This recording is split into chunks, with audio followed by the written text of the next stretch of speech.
This is a song that my mother taught me.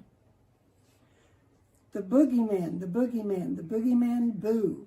He's an awful man, a terrible man, a wicked man too. He often chases children and catches them like mice. His teeth, they are awful, and his breath, it is not nice.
So we're on our way in a snowstorm to go try to find someone who's lost in the woods. You'll say a prayer.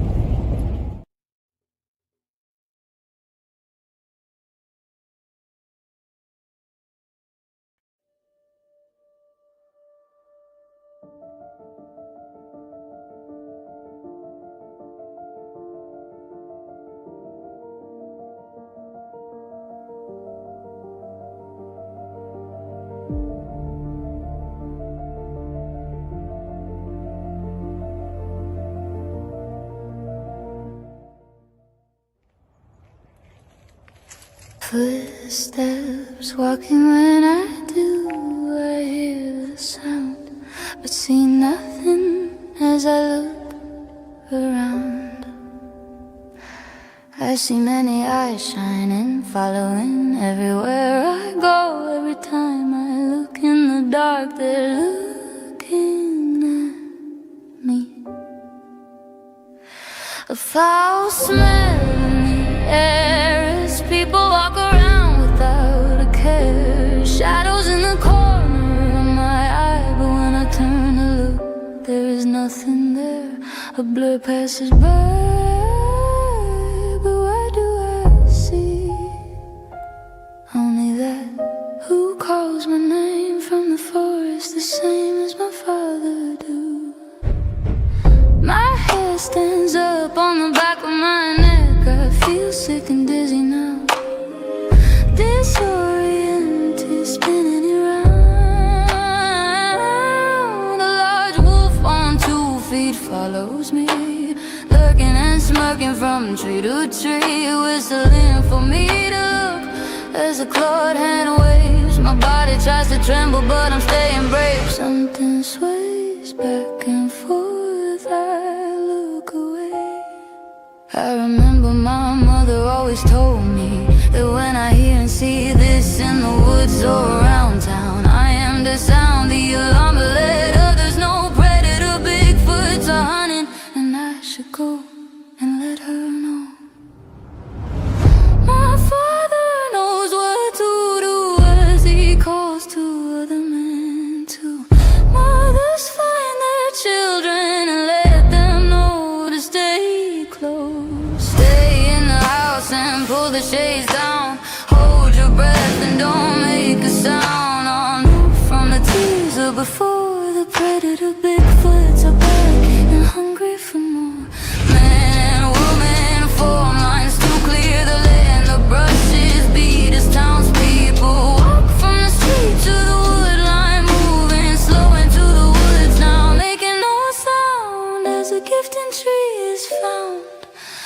Food and children's items with sales and flowers too. Why would someone do this to our town?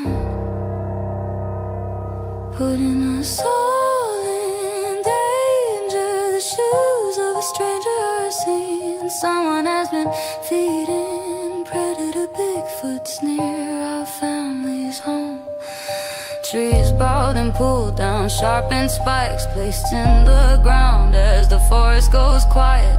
Not a bird, cricket, or frog. The trees are still, the forest has a chill. Weapons now ready as all know the sign that predator Bigfoots are around. Now it's a trap as he slaps on a tree. A whoop over there and a breath next to me. Now whoops everywhere behind every tree. A raven's call, but that's not all. Coyote sounds, how his broken branches are heard. A baby's cry, I hear a hoot, and an owl flies by a call for help. Then the sound of a scream, like a dream will come to the reality of now. Predator Bigfoots all around. They didn't make a sound till now. We all know, put the side at his head to slow their charge. People run from fear as others stand clear, calm in their aim as the ground is now stained. The forest now quiet as only few walk away. Now we look but the predators are down.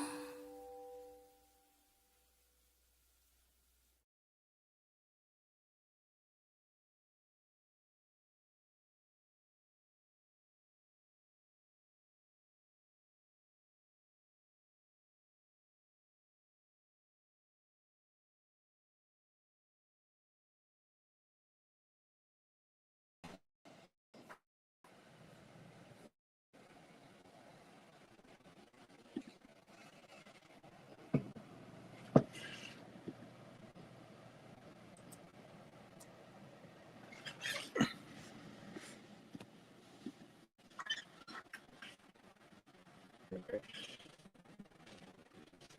A little blurry. What? We're a little blurry.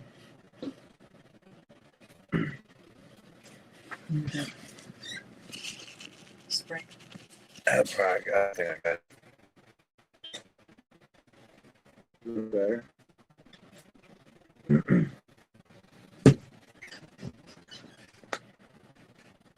I'll go ahead and leave this while we wait.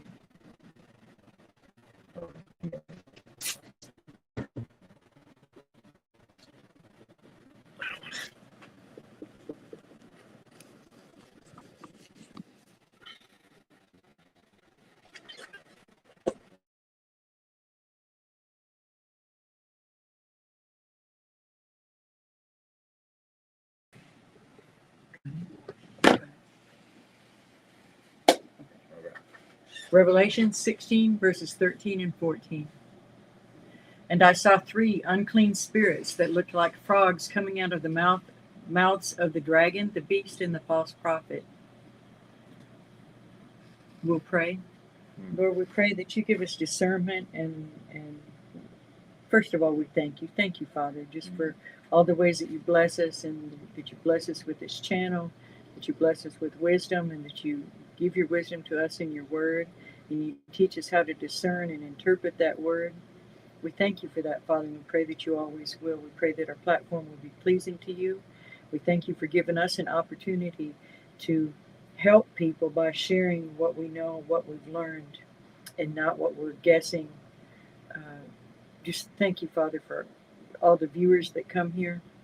We thank you just for all the opportunity and the protection that you give to each of us. We thank you for our tracking team, and we love you, Father. It's just a beautiful, exciting ride with you, and we know that even in treacherous times that you go before us, beside us, you stand behind us, and you're inside of us. We love you, Father. In Jesus' name, the name of your Son, Yeshua. Amen. Amen.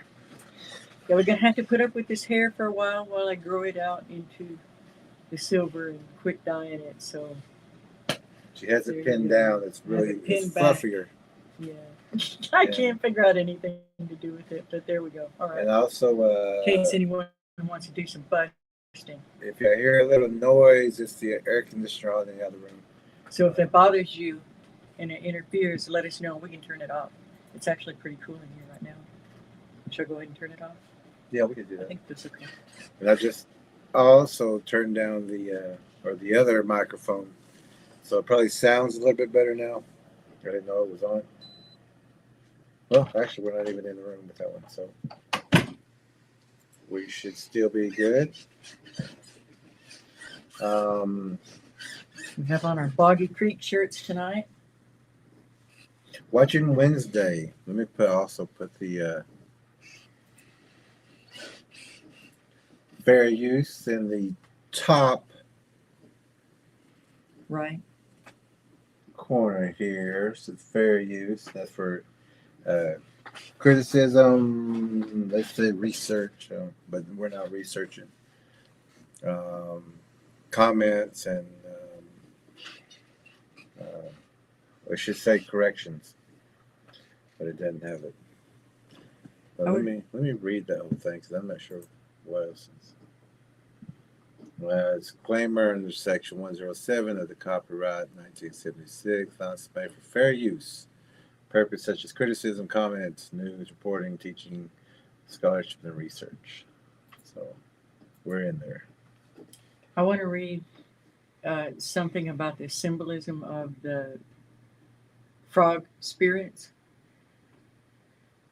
These frog-like spirits are interpreted as demonic entities that play a significant role in the spiritual warfare depicted in the book of Revelation. They are associated with the unholy trinity of Satan. Demonic spirits, the frogs represent unclean spirits that perform miracles to deceive the kings of the earth, persuading them to gather for the final battle against God, often referred to as Armageddon. This imagery evokes the plague of frogs in Egypt, symbolizing chaos and divine judgment. They also represent spiritual deception. These spirits are seen as instruments of spiritual deception, leading people away from the truth of God and towards falsehood. They embody the spirit of rebellion against God, working to unite the world in opposition to divine authority. And the final conflict, the emergence of these spirits, signifies the culmination of evil in the last days, where they gather the nations for the ultimate confrontation with God. This reflects the broader themes of Revelation, which include the struggle between good and evil and the eventual triumph of God over all adversaries. And then I would also ask you to consider the beasts of the field, which will be part of this final battle. So just something to put in your brain. You know, when we're going to be hearing about an older person giving information, and then we're going to be hearing about a person also giving it opinions. Let me just say opinions, not information.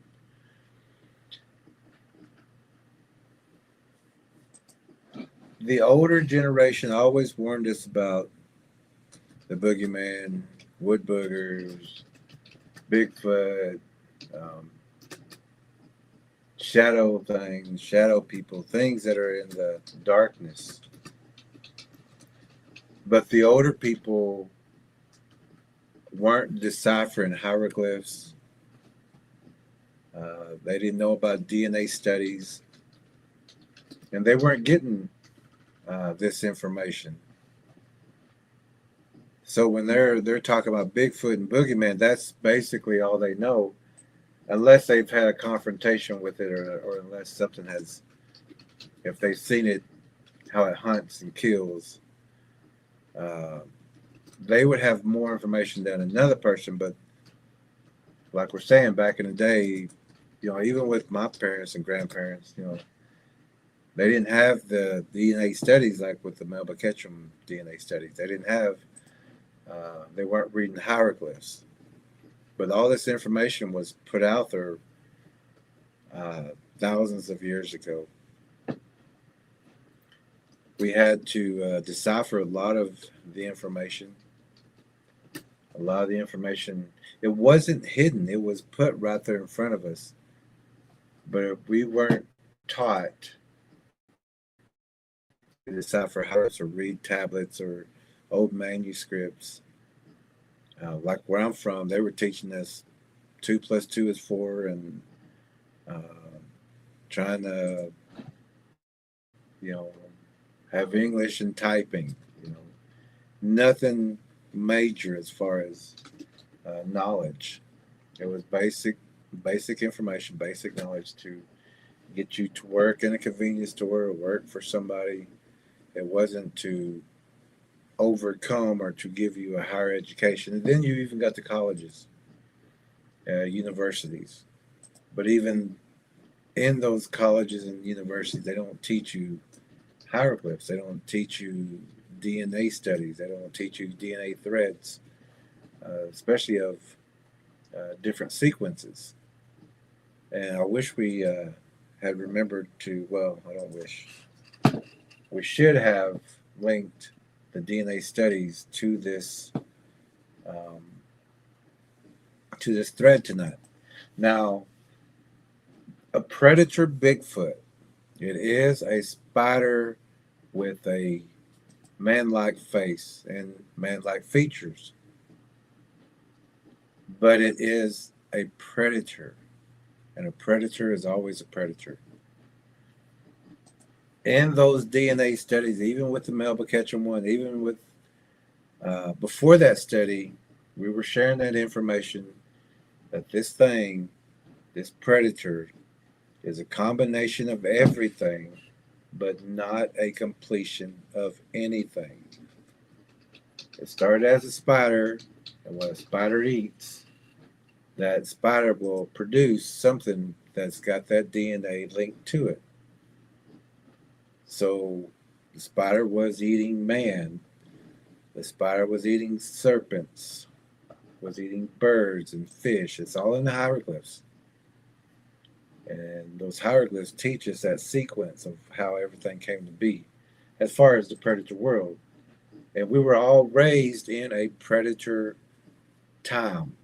Not a predator world, but a predator time. We were raised with the crows flying over. We were raised with coyotes in the backyard. We were raised with raccoons and possums and skunks and sharks, octopus, falcons, cobras, rattlesnakes, and of course all the poisonous spiders also. But then you also got the ticks, you got the beetles, you got ladybugs, you got lice, you've got parasites. And when we arrived, um, when we arrived here, this is what the result of what had happened before. And this is the time that we're in. It's a time that has predators. Now, a predator Bigfoot, it cannot be a man, it cannot be a bird, it cannot be a fish, cannot be a serpent, it cannot be a dog. These things, these predators carry DNA, multiple DNAs. Just because it has a serpent DNA that is found in the DNA studies doesn't make it a serpent. Just because dog DNA or canine DNA is found in that DNA study doesn't mean it's a dog. Just because fish DNA and bird DNA,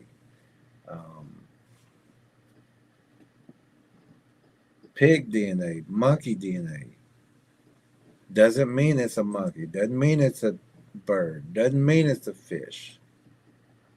This thing carries all the DNA in one man-like figure, but it is a spider, and it drinks blood and it eats flesh, and it's an apex predator.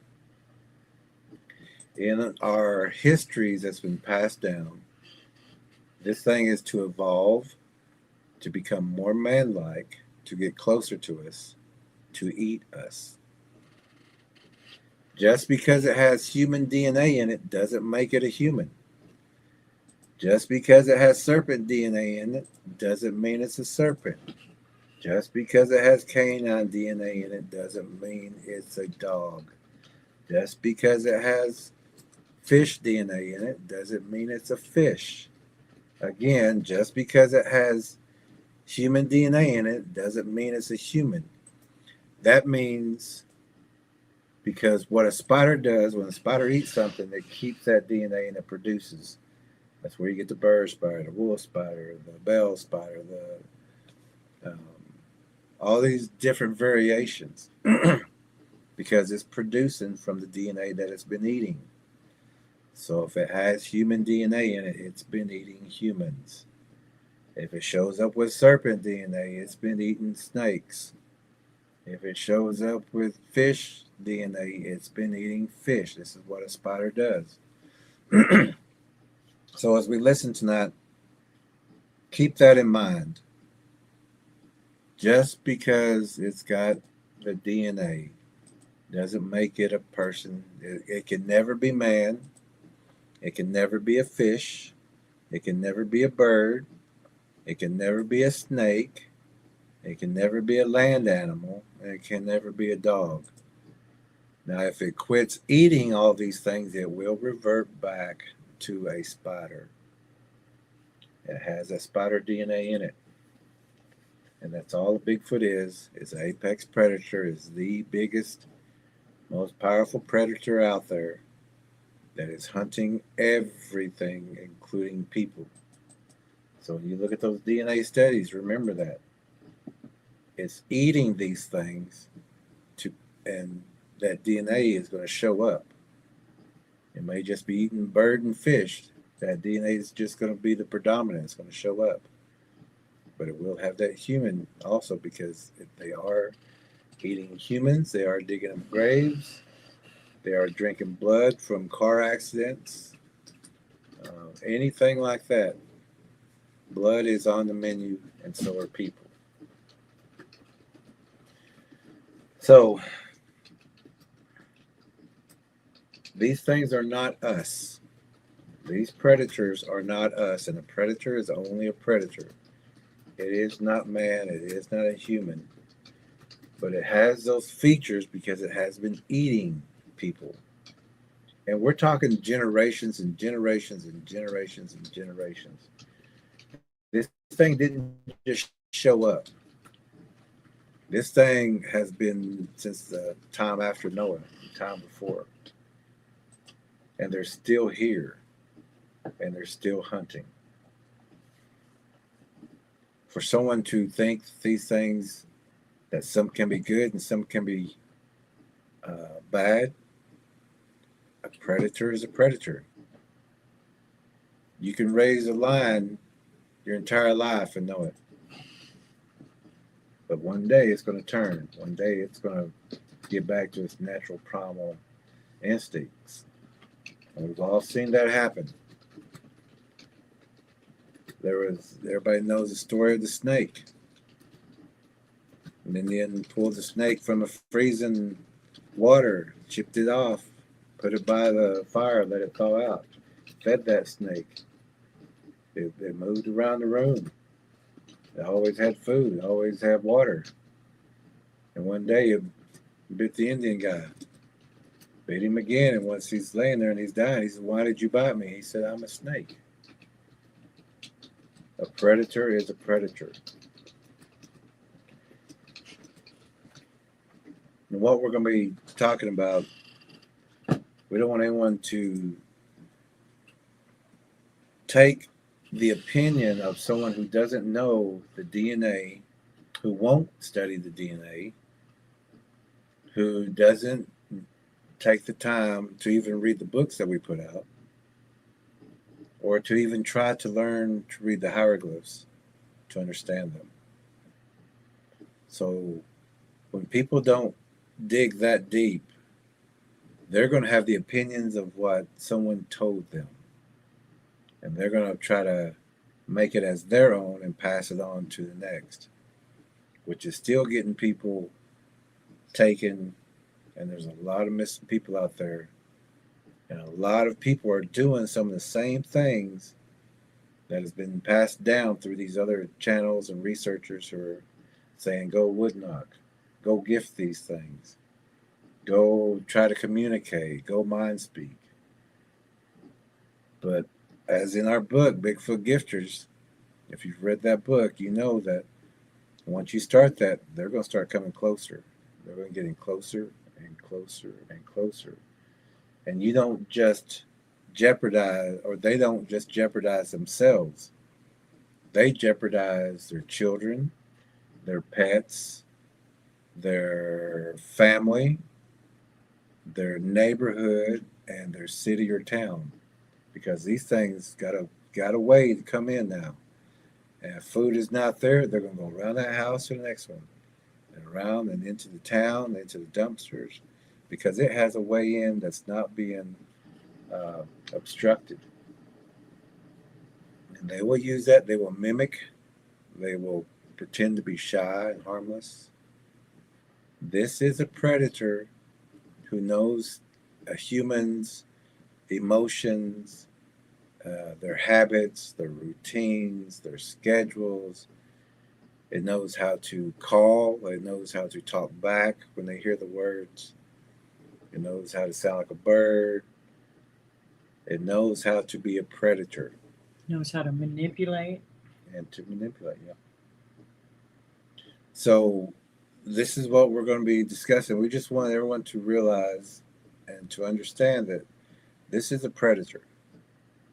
And this predator it doesn't survive by just coming out and destroying and causing a big ruckus and causing alarm. It survives by being stealthy, being patient, learning its prey, and then attacking and then taking when everything's calm and no one is suspicious. It survives on being unseen. A shark is always a predator. And you don't always see a shark until you drop some blood, and they're gonna start showing up. You start splashing around, making noise, they're gonna start showing up. Leave a dog outside every night, see what happens. Especially if you got predators, that dog will come up missing. People come up missing all the time who are just going out in their backyard. But the thing is, when children come up missing or people come up missing from their homes, and there's somebody inside the house that said they were just here, that person was not outside watching the other person. The other person was not outside watching that kid or watching that dog. And they disappeared because the other person wasn't doing their job. Or the person went out without letting anyone know. Yeah, that too. And children did it all the time. They would just sneak out and go outside and play when the parents were sleeping. These things are quick and fast, strong and powerful. They're not your friends. They're not anything to get close to. They will take you. They will eat. They will try to, we say the word mate, but they will, with a man or a female, they will take them and If it were a lion or a tiger, would you lay your baby down in its paws if it seemed friendly? this is the same thing. And people who say they're gifted and things like that, they're putting things out there and coming back. They're not hanging out with these things. They're not taking pictures with them. They're not having tea with them. These things, if they get the opportunity, especially if there's no food in that area, which a lot of places now are running out of wildlife, that these things will take people. They will take your pets. They will take livestock. They have. They've been doing it as long as they've been here. Yeah. Ever since they invaded and infested. It's ongoing. It's still happening. So we just want to make sure that people understand these things know how to mimic. They know how to lure people. They know how to set traps. It's a spider. It knows how to set those traps. It knows how to have every place covered where people come and go. And if you look at your surroundings, you'll understand how it works. Every entry and exit point will have a bush, will have a blind, a structure, a bowl, sharp spikes in the ground. It covers every entry and exit point, and it also runs people into certain places. Runs them into ravines, runs them into other groups of Bigfoots. So we're going to be listening to a person who is given a lot of wrong information. And has a huge platform. And if they haven't already gotten people into situations, it's just a matter of time. So which one of those people matters? Yeah. You know, if we're wrong in saying they're all predators, and we're not wrong, people lose absolutely nothing by not gifting, by not trying to establish communication with them, by not trying to get close to them, by people lose nothing. They've left, if it's just an animal in the woods, and it's not, but if for the sake of argument, if it were, no harm done, people have left it alone, and everybody's okay and safer for it. But if they're wrong, and they are, the Bigfoot lovers and the Bigfoot gifters, you've got situations like we talk about on our channel, children being trying to be snatched out of windows, out of the bathtub, a young man raped and poked with sticks and scratched and tormented until he lost his mind. Mother carrying a little baby to the car and when coming out trying to attack it. It's just, you got the woman up in Oklahoma, up in Tulsa, that's had several surgeries now, and she's got a long road to recovery. There's attack after attack after attack, and then it gets hidden. There's far bigger consequences to trying to be around these things than not. Then just, we're not saying hunt them. We're not saying go kill them. We're saying if you have to for self-defense, that's one thing. No matter what it is, if something's trying to attack you or your family, or you defend. You have the right to defend. We're not saying go find them and hunt them down, right? We're just saying deter them. Learn enough from us to know if they're in your area and keep them out of your area. Keep them from peeking in your children's windows and your wife's windows, and waiting outside the car when your wife comes home from work, or your children are at the bus stop and they're building blinds and sitting right there, or your elderly grandmother's sitting, or mom is sitting in her house and she's scared because they're slapping on the house, and that's not okay. None of those things are okay. And this is why we do what we do. So, okay, my rant's over for a minute. No, I just don't add that the pets, horses, cows, Yeah, those things are being raped. Those things are being eaten out there, killed. we're supposed to be caretakers. And a lot of people just put it off as, maybe it's a woodpecker that broke that horse's neck. So far-fetched reasoning than the truth of these predators breaking that horse's neck. But this is what we're going to be talking about tonight. A person who is doing this, trying to play everything off to make it seem like these things are harmless things, but they're not. And they have a big platform, but they're going to get a lot of people in situations. A big platform that I left a long time ago because they're all Bigfoot lovers over there in the Facebook group, and I don't even remember the name of it anymore, but I tried to warn people about that these are predators and not to be gifted and wood knocking and things like that. That was not the place to do it because I got jumped on, and this person tonight his research efforts went so far as just to think that I was a man. Didn't even, I guess, just because the name Lee Tracker E. I don't know if he was trying to poke buttons, or if he really thought I was a man because of the name and because, being a tracker, whatever. But we just had a conversation that went downhill, and I ended up just removing myself from that group because they are not open to people saying these things are predators, and they've got a huge following. And that's been several years. It were probably 2 years. I don't remember exactly. And I used to have screenshots just because, in case anybody came back and said anything I did, and I'd have it right there. This is exactly how it went. But I don't know where any of that is anymore. Don't care.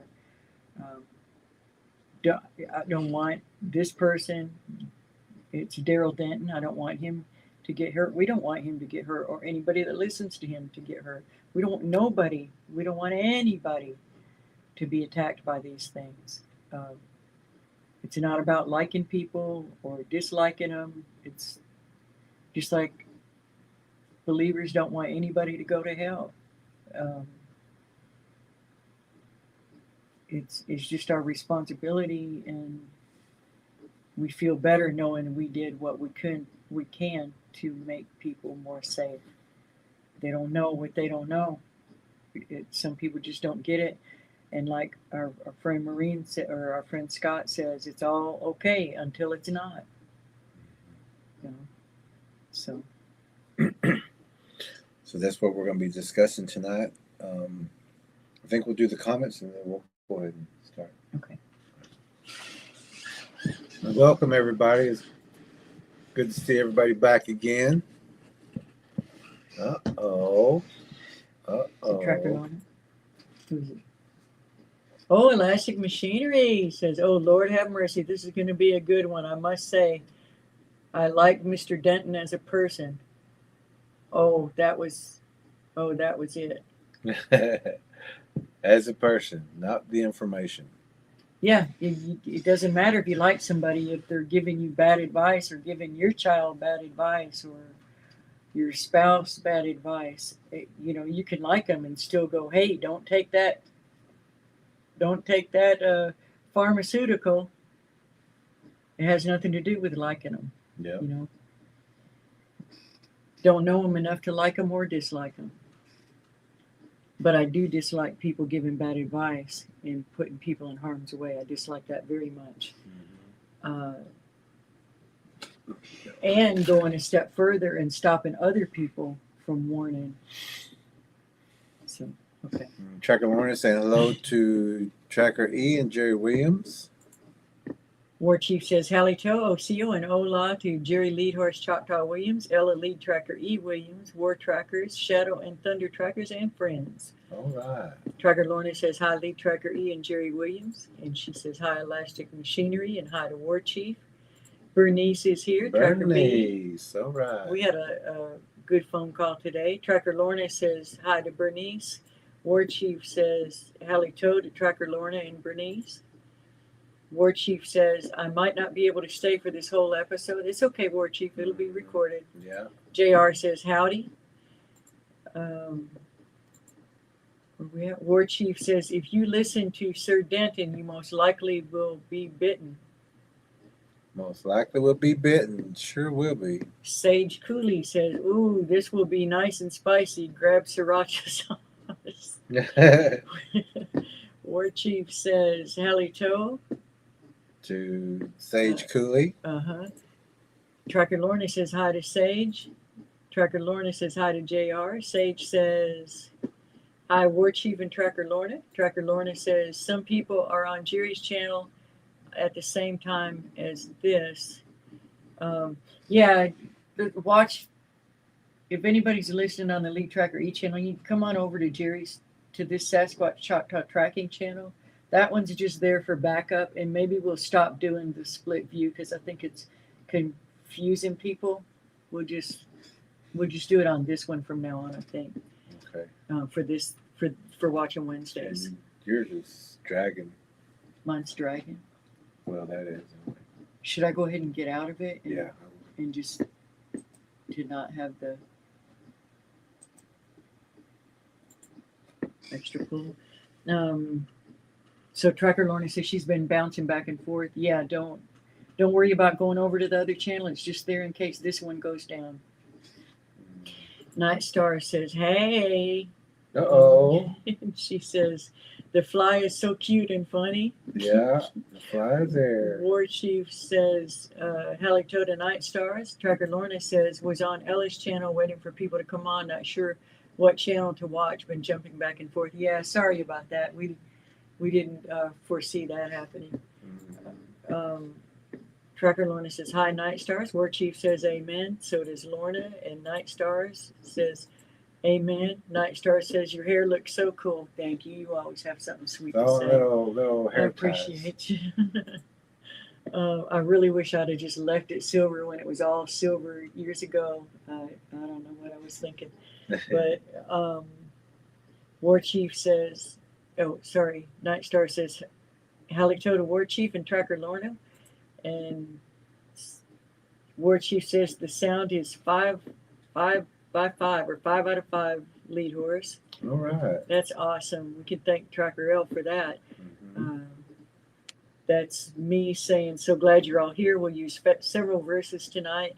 Revelation 16, verses 13 and 14. We'll be looking or talking about 1 John chapter 4 and also Acts 19, verse 15. Night Star says, she put a link up to our book. Thank you, Night Stars. We forget to do that. And if you would, hit like also. And that's the link for Pert's Bigfoot Spiritual Warriors Path. Yeah. Elastic says, howdy, y'all. I'll be listening in, but have to close my eyes tonight. Oh, well, hope you don't have a headache. But glad you're here, Elastic. And I placed the Spider Squatch DNA playlist in the chat. There it is. So there it is. If you want to take a look at that after this stream or later in the week. Night Stars is putting up another link, and that's to the Bigfoot Gifters book. We appreciate that. It's for Monster Spotters, that link. Oh, that one. Sorry. And the next one is for Bigfoot Gifters. Okay. Stuart's back. Good morning, Stuart. He says, from Scotland, says, good morning, Jerry and Ella, and a big hello from Scotland. Glad you're here, Stuart. All right. And I'm just letting people know in that next comment that to just stay on this channel. Don't worry about popping back and forth. It's okay. Night Star says, hi, Stuart, and welcome. Tracker Lorna is saying hi to Stuart. So is War Chief.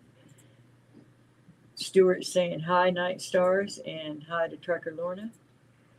I put the playlist again. So I guess when I do comment over on the other channel, it ends up on this one. It is confusing, and I'll blame you for being a little confused. Stuart saying hi to War Chief. Bernard is here. Hey, Bernard. Saying greetings, trackers. Hey, Pops is here. Don right. Popsy. All right. Grand evening, soul love family. All right. So glad you're here. Tracker Lorna says hi, Bernard Fox. Night Star says hi, Bernard. War Chief says hi to Bernard. Night Star says hi, Pop. JR says howdy. JR. Tracker Lorna says hi, Pop. And I'm saying if you're logged in, you know what I just said a little while ago, so I guess it repeated. Okay. Tracker Lorna saying hey to JR. Howdy to Pop from War Chief. Night Star says howdy, JR. And Pop saying hello, everyone. War Chief says howdy to JR. Did it play again? It popped up again. War Chief's giving a thumbs up. Tracker Lorna says, okay, all is good. Sage Cooley says, the most ridiculous one that I've seen yet is people who go out with crystals and stones for protection, believing they are not physical at all. Yeah, Wow. that ain't going to get you anywhere, and it's not going to get you anywhere in the spirit world either. We've got to stop putting our faith in things. The faith needs to be in the Creator, not the things. They're not. He's not going to make us have to have protection when we can't get any. If somebody's just has nothing, what do they say? Oh, I'm not safe or protected by the Lord anymore because I don't have my crystal. Give me a break. And I had a New Age shop. I'm telling you. Anyway, he's waving his hand to me. Don't get off on that rant. Okay. Agree though, Sage. And she says, bears, wolves, cougars, snakes, coyotes, all will take a taste of humans. There's no reason why a Sasquatch won't. Exactly. Elastic is giving 3 thumbs up. D Spence, thank you, D. Oh, wow. Thank you, D. Gave a super sticker. That's so sweet. Thank you for that. And she says, good evening, everyone, and God bless and keep everyone. Amen to that. Thank you. Yeah. The Tracker Lorna is saying hi to D, and Elastic Machinery says, I'm back over here. Howdy. Yes, I agree with what was just said. That group has incredibly dangerous info. I saw someone who knows they're so dangerous and demonic, but he was turned in that group. Oh, man. Oh, wow. Bay Otter's here. How you doing? Otter. Says, hi, everyone. I love this community. We're so glad you're back. Mm-hmm. Stuart says, sorry, I was a bit late missing the first 30 minutes due to my alarm from Glasgow, Scotland. You haven't missed anything yet. We're not even really into it. So glad you're here. War Chief says hi to Dee, and Lorna says hi to Bay Otter. War Chief says hi to Bay Otter. Kelly says Hey, all right. there she's taking her break. Good evening, everyone. Break time. Stuart says hi, Bay Otter. Trucker Lorna says hi, Kelly of the Most High. Kelly saying hi to Trucker Lorna, and that she hopes everyone is doing well. Bay Otter saying hi, Lorna, and hi, Stuart. And Kelly saying hi, Bernard. Good to see you. Bay Otter saying hi, War Chief. Kelly says hi to War Chief. Bay Otter says hi, Kelly. Kelly says hi, Bay Otter. And Kelly says, good to see everyone. So we read those because we have some sight impaired people, and also there's people that are just driving and listening or working around the house and just listening. So it keeps them up on what's going on chat. And even like, I think, let's see, even like, let's say Elastic Machinery, he may be winding down or. Yeah, got his eyes closed. Yeah, got his eyes closed and just listening. War Chief is saying hello to Kelly. As Ellie told Kelly, child of the Most High. So tonight we're gonna watch Flash of Beauty again. Flash of Beauty never fails. Thank you, Flash of Beauty, for,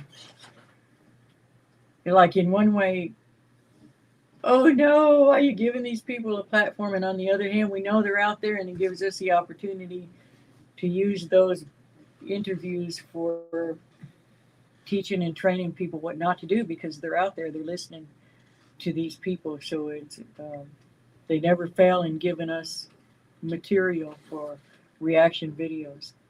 I seen one other episode from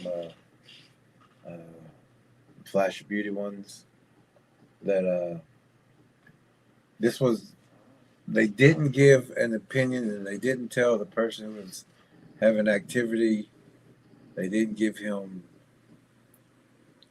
advice, which I liked. I mean, just let these people talk about what's going on, get that information. That's information. But I always hated it when they would say stuff like, hey, try gifting, try giving little toys to them, giving candy, try to communicate. But at least they didn't do that in the last one that I seen. That's good. And I was like, wow, at least they're not getting people in trouble. I mean, into situations. Maybe they've learned. Yeah, maybe, I hope. But this guy tonight is going to be doing the very opposite. So this is Darrell Denton, and he's also known, and he puts it on his t-shirt. He got t-shirts made for himself that say, "The Tennessee Bigfoot Man." Who does that? Huh? Who does that? That Tennessee Bigfoot Man, Darrell Denton. I don't know. You're gonna get Chill Will.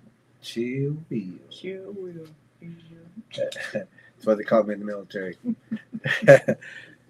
Calm under fire, they would say. So give us about 3 or 4 minutes. We're going to switch everything around. Might not take that long, but turn on the other camera, and we'll be right back. And then we're going to start. Grab your drink, go to the restroom, whatever. Yep. We'll be back with our BS bell, and we'll be ringing it tonight. Yep. So we'll be right back. Let me put a video on for you. So, okay, we'll be right back.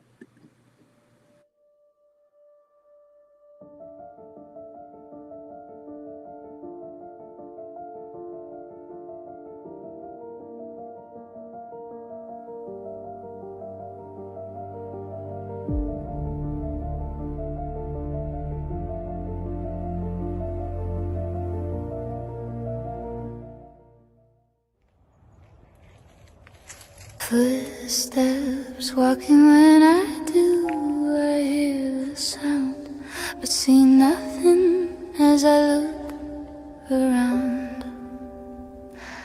I see many eyes shining, following everywhere I go. Every time I look in the dark, they're looking at me. A foul smell in the air as people walk around without a care. Shadows in the corner of my eye, but when I turn to look, there is nothing there. A blur passes by, but what do I see? Only that who calls my name from the forest the same as my father do. My hair stands up on the back of my neck. I feel sick and dizzy now, disoriented, spinning around. A large wolf on 2 feet follows me, lurking and smirking from tree to tree, whistling for me to look as the clawed hand waves. My body tries to tremble, but I'm staying brave. Something sways back and forth, I look away. I remember my mother always told me that when I hear and see this in the woods or around town, I am to sound the alarm, but let others know predator Bigfoots are hunting, and I should go and let her know. My father knows what to do as he calls to other men too. Mothers find their children and let them know to stay close. Stay in the house and pull the shades down. Hold your breath and don't make a sound. On from the teaser before the predator Bigfoots are back and hungry for more. Man and woman form lines to clear the land. The brushes beat as townspeople walk from the street to the wood line, moving slow into the woods now, making no sound as a gifting tree is found. Food and children's items with sales and flowers too. Why would someone do this to our town? Putting us all in danger. The shoes of a stranger are seen. Someone has been feeding predator Bigfoots near our family's home. Trees bowed and pulled down, sharpened spikes placed in the ground as the forest goes quiet. Not a bird, cricket or frog. The trees are still, the forest has a chill. Weapons now ready as all know the sign that predator Bigfoots are around. Now it's a trap as he slaps on a tree. A whoop over there and a breath next to me. Now whoops everywhere behind every tree. A raven's call, but that's not all. Coyote sounds, how his broken branches are heard. A baby's cry, I hear a hoot, and an owl flies by a call for help. Then the sound of a scream.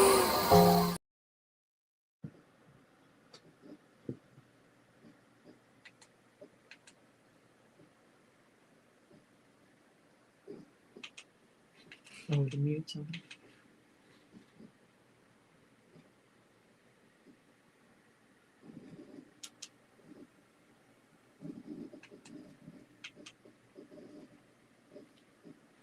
You mute somewhat. TV. Oh. Hold on. Let me get set up.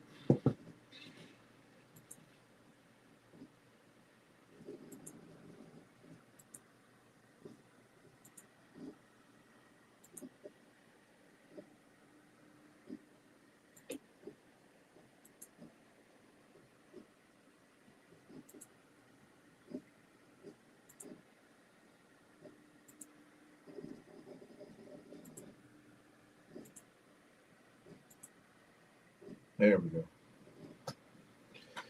Okay, so let's give a listen. Did we take the volume off? Or Mhm. what we can set it 55. on? Okay, let's see how that goes. Okay. And then, all right, here we go. It took one step, leaped across the creek, which was probably 10 or 12 foot wide, landed on the other side on top of the game trail, walked straight down the game trail. I'm overlooking that spot, and it stops and looks right at me, and I'm looking at it thinking, what is this thing?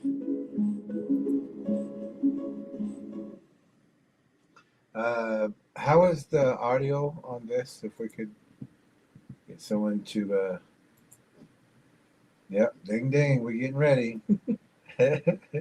Is that volume good with you all? Okay, we're gonna go ahead and go and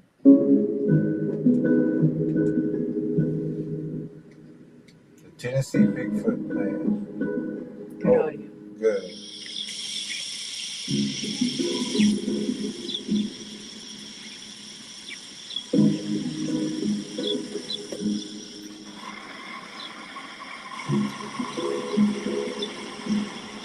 I'm Darrell Denton. I'm from Wichita, Tennessee. Grew up in Tennessee, lived there all my life. Pretty much got into this type thing due to the fact of my first encounter in November the 6th of 92 when I was deer hunting on my grandfather's farm deep in the woods and had an encounter that pretty much changed my life forever. And I've pretty much been going on since then to different things. That encounter.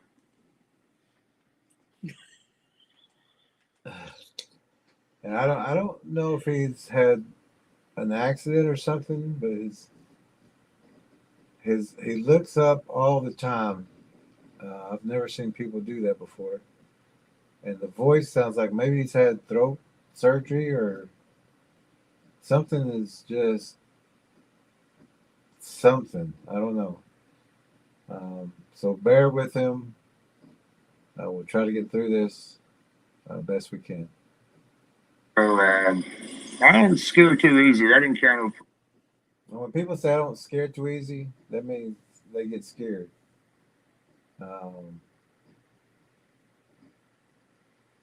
So he's about to talk about being scared. So Pretty much terrified me. And I've been going to the woods for nearly 7 years. And I was fishing on the Cumberland River of Tennessee in February of '99. And something kept taking my styrofoam minnow buckets. And this went on for 2 weeks in a row. I would go back on the weekend and somebody would take it. I couldn't rebait my hook. And when I came up to put my fish on the line, and I pretty much found out that the third week when I went back, I tied a string to the handle of my minnow bucket. And when I came up after I'd put a fish on my string, it was stretched over into some kudzu, a bunch of real thick brush through a game trail. And that was when I seen my second creature, which I call the forest people. I think they're different. I think there's a lot of different type of those creatures. They're not forest people. and how would anybody come up with that conclusion? And he called them people. He has no way, and of course that's what he calls them. But how many other people has called them that? So it's not like it's just like what he calls them. He gives real people a false sense of security. And he's given the wrong information. These are not people.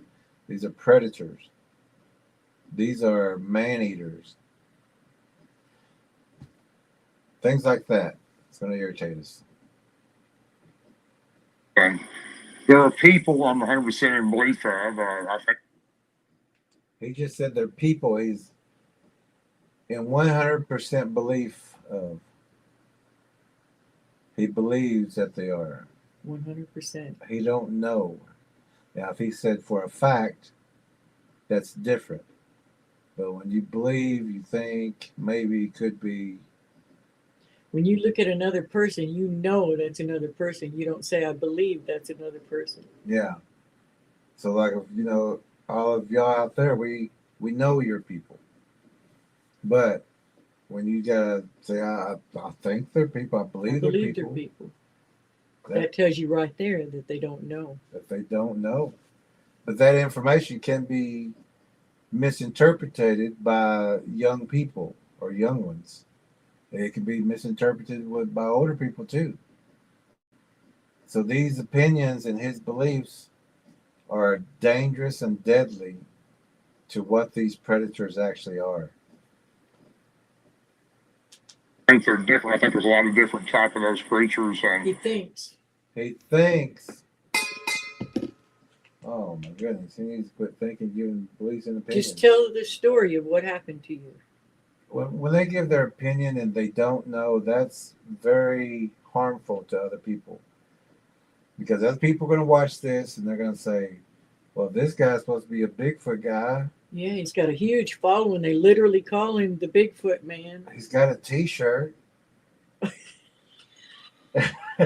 with his name on it that he did. So he's got to know something. He's got to be an authority on the He's got to be a subject. authority. He's got a T-shirt. So with his name they're on it. people. We can be friends with them. This is the wrong information. This is someone's Man, belief, every one of these could have been a thumbnail. Go ahead. Yeah, every picture of this guy. There are people I'm 100% in belief of. I think they're a human hybrid. Okay, what are they a hybrid with? He thinks. They're a don't human hybrid. know. It is. How did they become that? What are they a hybrid with? Now you're going to tell us later that you learned a whole lot with them. What do you mean? Why are you still thinking? You don't know? And what are they a hybrid with? And how did they become a hybrid with them? Ooh, yeah. Consuming. And eating these things, eating people, eating everything. It that's so vague. It wasn't by dating. Yeah. Unless you consider gifting. How does he come to this conclusion? And they don't know anything about these things. Let's keep going. Oh my goodness. You can make it. You can make it, I Trevor. don't know if I can. People who do this and talk like this. This is why we have Watching Wednesday.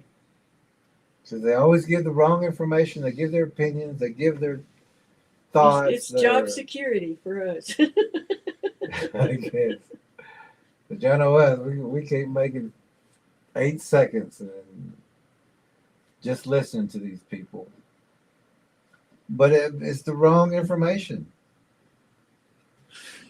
It's just something that if you don't have the information, don't give the opinion. Don't give your idea. Don't give your conclusion when you don't have the beginning of it. You can, if you don't have the beginning of the problem, you'll never get to the solution. You're skipping from the beginning to what someone else has regurgitated from someone else who didn't know. They're not a people. I think they're different. I think there's a lot of different types of those creatures. There's not a lot of different types. It's just what they have been consuming. The DNA is different. They're all predators. It's for our intents and purposes. That's all we need to know. Some of them will have wings. Some of them have hooves. Some of them. That's not a different. But what he's getting at, what he's trying to say by saying that is, some are good, some are bad, and that's not true. Yeah, a predator is a predator, and if he's good, getting to that, he's putting people in danger. A predator is a predator. There are people I'm 100% in belief of. I think they're a human hybrid. These were very friendly. They became my very close friends. They were non-aggressive. They became a very close friends. Very close friends. They had steak on Tuesdays. They came watch TV at the on house. Sunday mornings. They met. They went swimming braided together. Each other's hair. They, hunted together. They played cards together. They didn't hunt together because he would see what they're really like. Yeah. Good friends. What do you mean good friends? Did they come over and spend the night? Did you Where's go your to the pictures ball with game? them? That too. So you can't believe You mean that. They tolerated you in their area and they didn't attack you because you brought them because food? because you're gifting them. That's good them? friends? So that sounds like sacrifice and assent. I mean, not assent. What's the word? Kind of like I said. Well, giving assent to something. Yeah. We'll go a little further. And I became very close to them for nearly 5 years. I was in there every day or every other day, except for the few times that I was gone for a week or longer. Which was What? it? Was it every day, or was it every other day, or was it every? Or was it when you was gone? Not when you're gone, except then. They shouldn't have started off with I was there every day. Well, except Just say for, I was there a lot. Yeah, or I was there sometimes. I was there often. I was there every day, except for Tuesday, Thursday, Sunday, Monday, Friday, and sometimes Alternate Tuesdays. alternate Tuesdays, unless I was out of town. And then I was there every day. Keep going. It don't make sense at all. Years. I was in there every day or every other day, except for the few times that I was gone for a week or longer on vacation with my family or How something. could you be there every day then? Oh my It wasn't. It was goodness. every other day. I mean, every other Maybe. day. War Chief said Jerry's gonna need his Xanax to make it through this episode, and maybe me too. None of that around here, but I may go make a pot of coffee. Something. I don't know. That might amp him up. Yeah.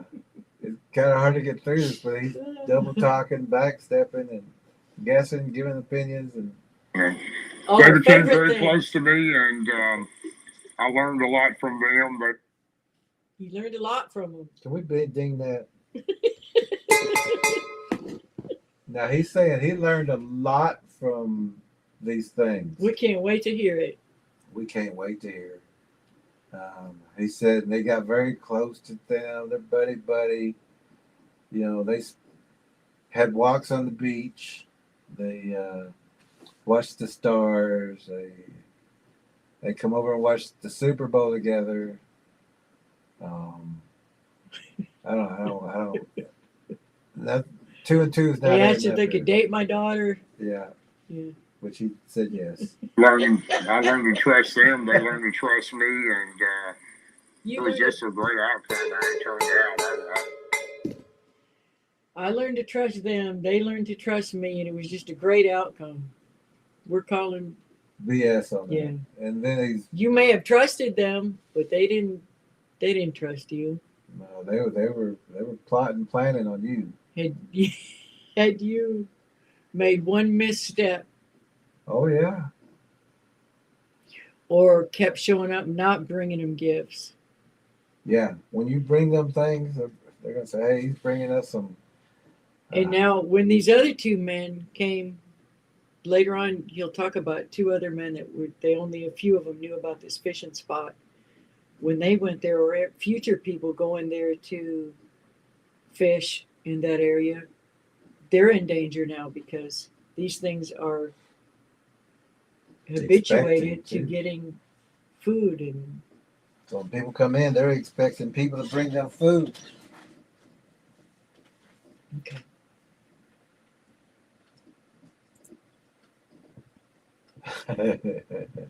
Why is War Chief's that one real pale like that? Because of when you mark them or. Oh, it shows you read it out loud Yeah, or something? yeah. Oh, okay. Kelly's laughing at War Chief. War Chief says, I'll bet the Predator Bigfoot's liked his voice. Probably did. Night Star says, this man is going to be food. If he keeps this up, he's playing with fire. How many times are you going to run in? You can run across the highway 25 times. It doesn't mean it's safe to run into 26. traffic, And I'll be telling people, yeah, you can cross that highway. It's Yeah. just run across It's only it. 6 lanes. It'll be all right. You'll make it. Just be kind. As long as you have good and intentions. good intentions, you'll get through that traffic.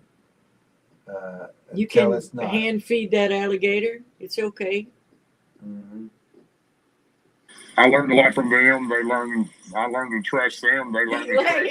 Whoa! I didn't catch that the first time. They learned. He stopped himself from saying they learned a lot from me. We agree. Yeah. Is I was that about what to you say, started laughing to? yeah. You caught that too? I was about to say, no, they didn't. They didn't learn anything from me. He corrected. I learned a lot from them, and they learned What was? But you'll catch that too, because he says he learned a lot from them, and they learned. Well, they didn't learn anything from him. I can guarantee you that. Education with my family or something, and they became very close to me, and I learned a lot from them. I learned to trust them. They learned to trust me, and it was just a great outcome how it turned out. I really, really miss them today. I wish I could see them again. You do. Great outcome how it turned out. I think Larry says he hopes he never sees them again. I didn't hear that. I think he does later. My first encounter was November 6th of '92. Me and three of my buddies that I grew up and played ball with for years. That we would go to my grandfather's farm opening week of black powder season, which we call muzzleloader in Tennessee, and it opens up on Monday and goes through the following Sunday. We would go to my granddad. My granddad had a large farm in Cannon County, Tennessee, which is about 96 miles from Nashville. Very, very rural. I mean, I'm talking about rural. Dirt roads, gravel roads. My grandfather never had a car. He had a mule and two mules and a wagon he went to town in, and he lived the old way. But he had a beautiful farm, and we would pull my camper up there, park it next to the barn for a week, and a buddy of mine, a couple of my other buddies that went with me, Jason and Cody, would pull their truck with all our ATVs, and we all had ATVs to go out on, and we all had stands built in the woods. We had probably a 5-mile area to hunt. Now, all that property didn't belong to my grandfather, but he had neighbors that were very close to him, and that we could hunt on their adjoining land. And my granddad, I told him that time, I said, I want a trophy deer this year. I don't want a regular deer. I'm not hunting for me. I hate that. Why? It's just a. Why do you hunt if it's not for food? Is that good? Is that a friend of the forest? Is that a kind thing to do? We definitely in disagreement with that. You don't hunt just to kill something. A trophy one, so one that survived and managed to get away from. Oh, man, I just hate it. I hate that. These nature lovers that trophy hunt. I don't get it. They're not nature lovers. And like we don't even hunt. We track, but we don't hunt. There's nothing wrong with it for food. Yeah, if you need food, yeah. Yeah, but just to go kill something so you can hang its head on your wall, that's gross. Yeah. I'm hunting for the big trophy, and on his back porch, he pointed over. He said, "You see that third hollow?" And I said, "I see the hilltop." And he said, "The crooked tree on it. Go there." And I said, "That's a long one." Did you hear that? The crooked tree on it? The fly. No, I didn't hear the fly. It caught his attention. He's about to. Hey. Don't go there. And that screenshot thumbnail. I was. Because he looks up all the time like he's watching for flies or dragonflies or. Hey, he said probably 45 minutes to an hour walk, and that's not a long walk, Darrell. That's not true. 45 minutes is not a long walk. It sure ain't. But did you hear the fly? Yeah. You heard it? Yeah, a little bit. Listen. I said, "That's a long way." He said probably 45 minutes to an hour walk, and I went there. I took off and got my climbing stand and and I said, "I see the hilltop," and he said, "The crooked tree on it. Go there." There. Yeah. And he said, "That's a good catch, though." He said, "The crooked tree on it. The crooked tree on it." Yeah. Was it crooked or was it a bowed tree? Yeah. Was it a pull down? Huh. Yeah. You see that one that's perched up there on top of the hill? It looks like a good observation area. Oh, absolutely. Yeah. I said, "That's a long way." He said probably 45 minutes to an hour walk, and I went there. I took off and got my climbing stand and headed that way and went over a barbed wire fence back through my grandfather's field, and went up. These hills are like 40. I was just going to say, I guess it might be a long walk with carrying a deer stand. No, most of them are aluminum, and Yeah, I've never had to carry one. they go in your back, and you just fold them out and go up the tree a little bit, Yeah. and then you lift up your legs and hook it again, and it sticks to the tree. 5-degree angles are straight up almost. And time I got to the third one, the very bottom of the third hill, he said, you'll see a huge creek, and there was an old grist mill there that was there when I was a boy. And my granddad was 92 years old at that time. And he grew up at that spot where that grist mill was. He had a cabin there that his mom and dad had had, and his grandfather had built. And you'll see the remnants of the old cabin as they're clearing in the woods. You'll know you're there. You'll see the tent in the fireplace. And I got to that spot, and I could see exactly what he told me. And it was just a clearing in the middle of the woods with part of a tin roof and a chimney and huge stones where a mill used to be. And it was a flowing creek that was, I don't know, anywhere from waist high to deeper downward, and about 12 foot wide in length, width. And I put my tree around the stand and got it ready for the next morning. And there's a climbing stand. You got to wing that. You put a blade around each side. You twist it down. And I climbed up in it and leaned back and cut a few limbs off and came back down and went across the creek and hung a drag rag in a tree limb across the creek. There was a game trail right on top of the bank of that creek on the opposite side. And you could see deer tracks in it and everything. And it's such a remote area. Nothing was in there but just regular wild animals and game. And I had a drag rag I put on my shoe when I go in. It's like a little piece of cloth. Try to fast forward a bit. Back in the morning, or down toward the barn, and he woke me up. I headed that way, went down behind his house, through the back of his yard there, and went through a gate across probably about a 200-yard wide field where his cows were in, barbed wire fenced and wire fencing around it, and it's mainly a sage field that time of year, sage grass.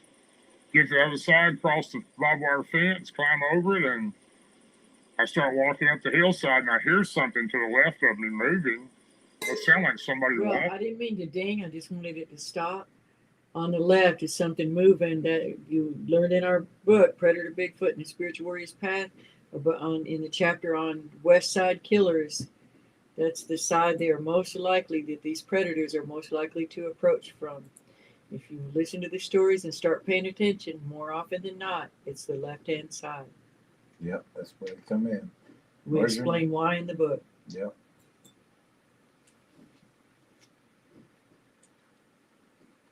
Looking like a person, it kind of startled me a little bit, and I shined my flashlight over and did not see anything, and kind of stayed on my mind though, and I shined again, didn't see anything.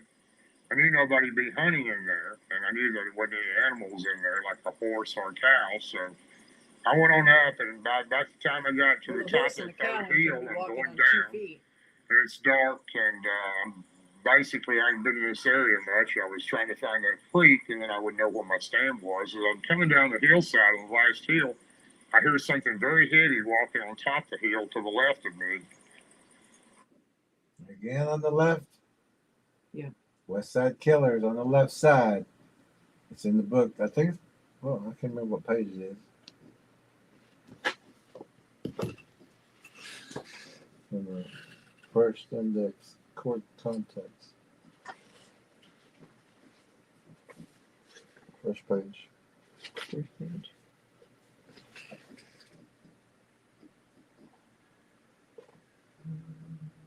That's on the next one at the top. On 76, page 76 of our book.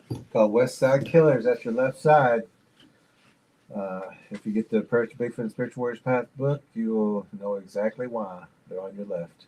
And I stopped again. I had a real small flashlight, but it was real bright, and I could see a long way with it. And I shined up there. I didn't see anything again, but I heard it walking, and I still didn't see anything. So I hurried on down the hillside, got in my tree stand, shinning myself up all the way to the top of the tree, and I had a rope on my belt loop and it's 28 foot long. And the very end of it is clipped to my gun where I can pull it up. And 28 foot was about the distance I like to be in the tree because you keep the smells away and you're up high enough where you can see. And that's just what I went by. So I got up there and got set up and leaned back and put a little bar down in front of me. It has a little camo thing.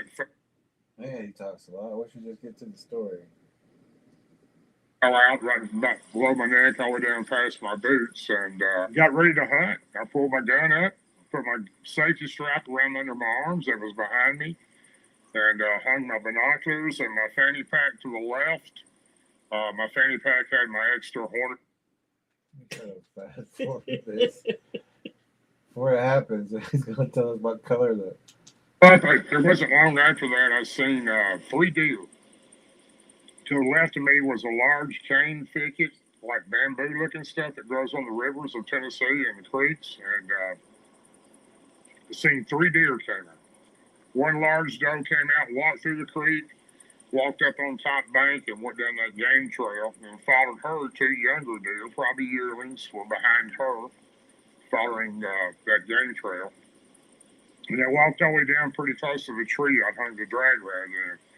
And they were just milling through the leaves, eating acorns. There was a large acorn harvest that year, and deers love acorns. So Just the I facts, watched man. them for a good while. They were acting normal. It was a great sign because Oh, fast forward again. We just want to get to the Bigfoot. Let's get to the story. there and I watched her ears flicker. All 3 of the deer were just like they were staring in that spot. They weren't moving one bit.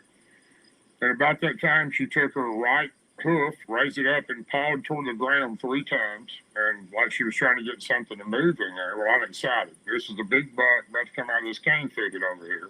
Now, this cane thicket went all the way down that creek. You got a fly again? Mm-hmm. You got flies around him or something. I don't think I've seen an episode with so many flies buzzing around here. I went around a bend. I couldn't see how far it went. And she just kept staring in the area. And all of a sudden, she raised her head up and she blew real loud. Now, it sounded like somebody sneezing, except it's a lot louder. And when they do that, they're normally spooked. I watched her run off into the hardwoods and thought, what was that? That's strange, because normally deer don't run like that unless somebody shot at them or spooked them. And I'm thinking, well, maybe it's just a huge buck deer. So I'm looking in the cane trophy deer thicket, that I can kill. and I start seeing the cane moving from the very back, like something's coming through it. And this stuff is thick and round, and a person can't hardly walk through it, but this stuff's moving. I can see like 4 or 5 of them moving from the back to the front. And all of a sudden, it stops, and it's not moving. And I'm looking, because I'm thinking a buck's about to step out this monster buck that can move this cane like this is going to step out of this cane thicket. And about that time, this thing steps out, and I couldn't believe what I was seeing. It was just standing there, and it was like nothing I'd ever seen before. It took 1 step, leaped across the creek, which was probably 10 or 12 foot wide, landed on the other side on top of the game trail, walked straight down the game trail. I'm overlooking that spot, and it stops and looks right at me. And I'm looking at it thinking, what is this thing? I'd never heard of or seen anything quite like this. I don't know why I was laughing about that. I don't either.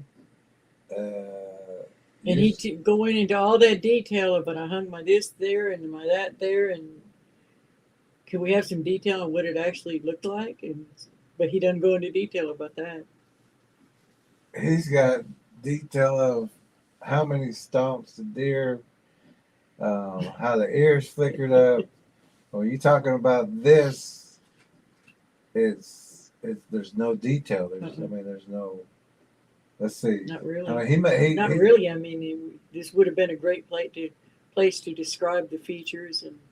Yeah, the claws. But he does talk about the eyes. So it looks at me. It shows me its teeth. That's the first thing it did, and it was like gritting its teeth, looking at me, and I'm going. I was trying to breathe. I'm thinking, what kind of creature is this? I had no idea there was anything like that in the woods. I'd hunted there all my life. I'd never seen anything like that, but I wasn't that far in. And then it growls at me. And it's a growl like I've never heard before, not like a dog. It's more like a guttural type growl. It's long. And then it stops. It walks over to that drag rag hanging in the tree, pulls it down, smells of it, reaches the limb, grabs the whole limb, rips it out of the tree.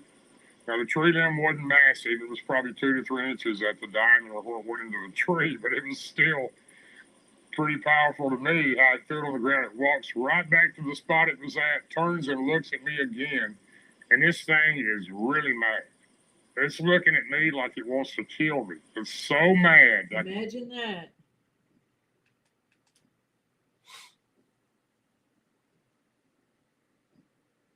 This thing looks at him like he wants to kill him. Because it wants to kill him. Because it wants to kill him. But it also sees that weapon you got. You see its face. One side of it, the right side of its mouth was either deformed or it had some kind of accident. We talk about this in the book. Another fly. We talk about this in the book, that how deformed they are. People act like they're so pretty. Yep. Why does he have so many flies around him? They just keep. Like it wants to kill me. It's so mad. I can see its face. One side of it, the right side of its mouth was either deformed or it had some kind of accident or something because it was kind of out of contortion. It's hard to explain. It was kind of zigzagged up the side of its face. Mutated? Yeah, so he said these things were a people. How many people look like that? Yeah, yeah. And he says a hybrid, but what's it a hybrid with? Yeah. To be. And it's looking at me with his eyes wide open, breathing hard, and just really mad. And it's growling. And then all of a sudden, I'm thinking, well, what do I do? Do I shoot this thing? I was just almost frozen to where I couldn't even move. I couldn't believe what I was seeing. And I thought, well, if I shoot this thing with 150 caliber shot, if I don't kill it, it's coming across the creek and it's going to make it mad and pull me out of this tree. So I pulled my gun up, I pulled my hammer back, and I laid it up on that bar, trying to make my mind up if I wanted to shoot it or not. And about that time, it lets out this scream. It was more of a scream-like yell like I've never heard before. And it was so loud, it echoed all down that hollow. By that time, I'm just like, this is it. This thing's coming across. It's going to kill me. And so this is what he's encouraging people later on to gift. Not that particular one, but how do you know which one you're going to get? Yeah. And these things are out there, and a predator is a predator, no matter what size it is. You know, a baby lion is still a predator. A baby snake copperhead is still a predator. Which cannibal are you going to accept the dinner invitation from?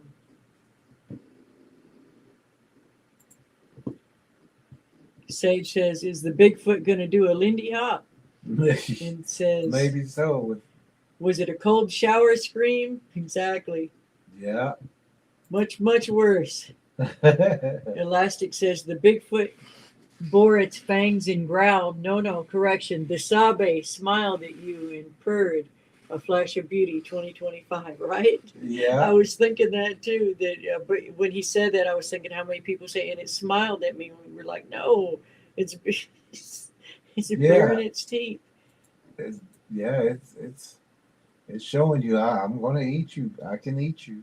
That's a predator move. It is. And he put that gun up, not to make a decision, but that was to show that I have a gun. Uh-huh. And that thing knew what it was, so it screamed at him. So he's encouraging people to gift something that he wasn't even sure a 50 caliber would take down. And he was too scared to shoot it. And he was way far away from it too. So he's too scared to shoot this thing, knowing that if it may just make it mad, it's gonna come and climb up this tree and pull me down. And this is a 6'5" man, I think. Something like that. But later he's gonna be saying, these things are harmless, and even in the beginning he said, I learned so much from them. Mm-hmm. Yeah, you learned a lot. There are people. He learned he can't take it down with a 50 cal. Oh yeah, He learned that it just Well, he did- yeah, scared him yeah. out of his boots. yeah. He learned so much. He learned that if he didn't kill it in one shot, this thing was going to climb that tree and rip him out of it. He learned maybe that trophy buck wasn't worth it. Yeah, he learned that he ain't going to be hunting out there by himself anymore. He's going to make sure there's somebody out there with him. As soon as it does that, I'm ready. I pull the gun up, ready to fire, and it all of a sudden turns and just walks straight back away from me. It stopped one time and looked back at me. He said, "You ain't going to shoot. You had the opportunity to shoot." So Bigfoot just turned around, looked at him like, "You ain't going to shoot. But you got to come down out that tree sometime." Mm-hmm. And then it just keeps walking. I'm not waiting to climb down 15, 20 minutes on this tree stand. I took the safety strap off of me. I lowered the bar in front of me that had the camo around me. I jumped 28 foot out of the top of it. From a forest friend, from a forest people, why would you Jump panic 28 so feet. You much could've and broke jump your neck. 28 Broke your something ankles. feet? That's panic. That's pure panic. Absolutely. To try to get down that fast, to try to get out of those woods and make it home and get underneath the bed. And now you're later going to be saying these things are harmless and some are the ones you know are good. And you learn so much from them. You learned a lot. This is where you learned a lot. You learn exactly how other people, if they encounter these things, they're going to feel exactly like you. And some of them have. Some of them had weapons and said, the weapon I got's not going to do the job. And this is the information that when I was trying to say it in that group, I was not welcome in that group. When I was not this particular story, but saying that these things are dangerous and they're predators and don't be gifting them, etc. But this guy had that information, so he should have been saying, "No, she's right." You know, if you catch them on the wrong day, or they catch you, and they're hungry, You ain't armed. or you got You're a woman in your garden. You're a kid on the trampoline. You're an old person on the porch. There's witnesses to these things snatching old people off the front porch and just running off into the woods for them, not to be seen again. And what's the guy in Alaska? Fred from Alaska. He said whenever they come up on their cabin, he said he knew what that he was food. He knew what food felt like because these things were going to eat them.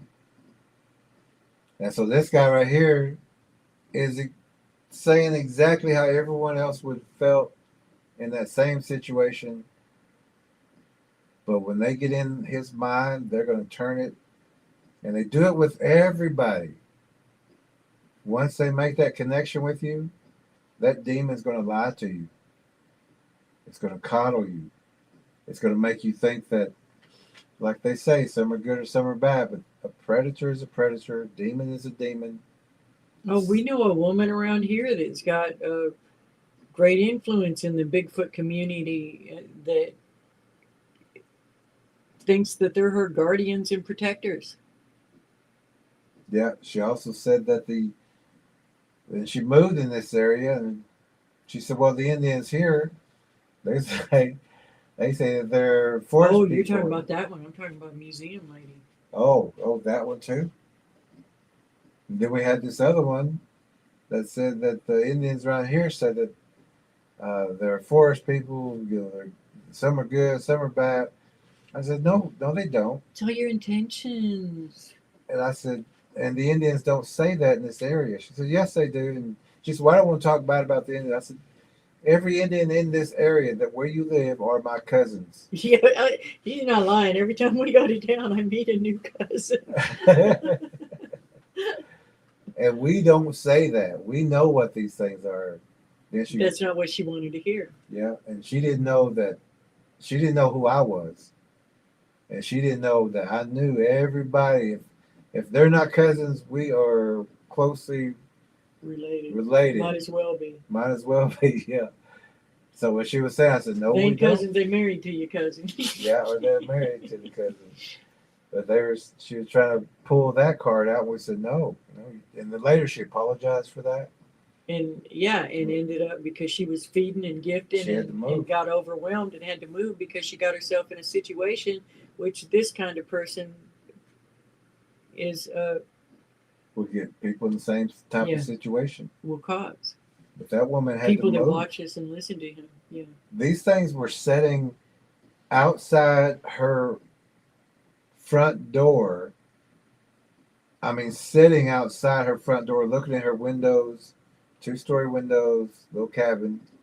When she would come out the door, open it up because she heard something, which was stupid, she could hear them running on that granite, that rock that she used as a Gravel. Yeah. gravel. She could hear them running away, but she knew how close they were. And she would see the spot in the morning where that gravel was pushed down, right there by the front door. She eventually had to move. Can we show real quick the Bigfoot in the hoodie?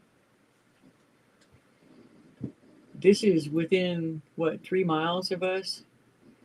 If this Bigfoot in a hoodie just draped over the back of its head, this is sitting on someone's front porch who's another Choctaw whose children and grandchildren won't even visit them anymore because they're scared because these things. This is a small one.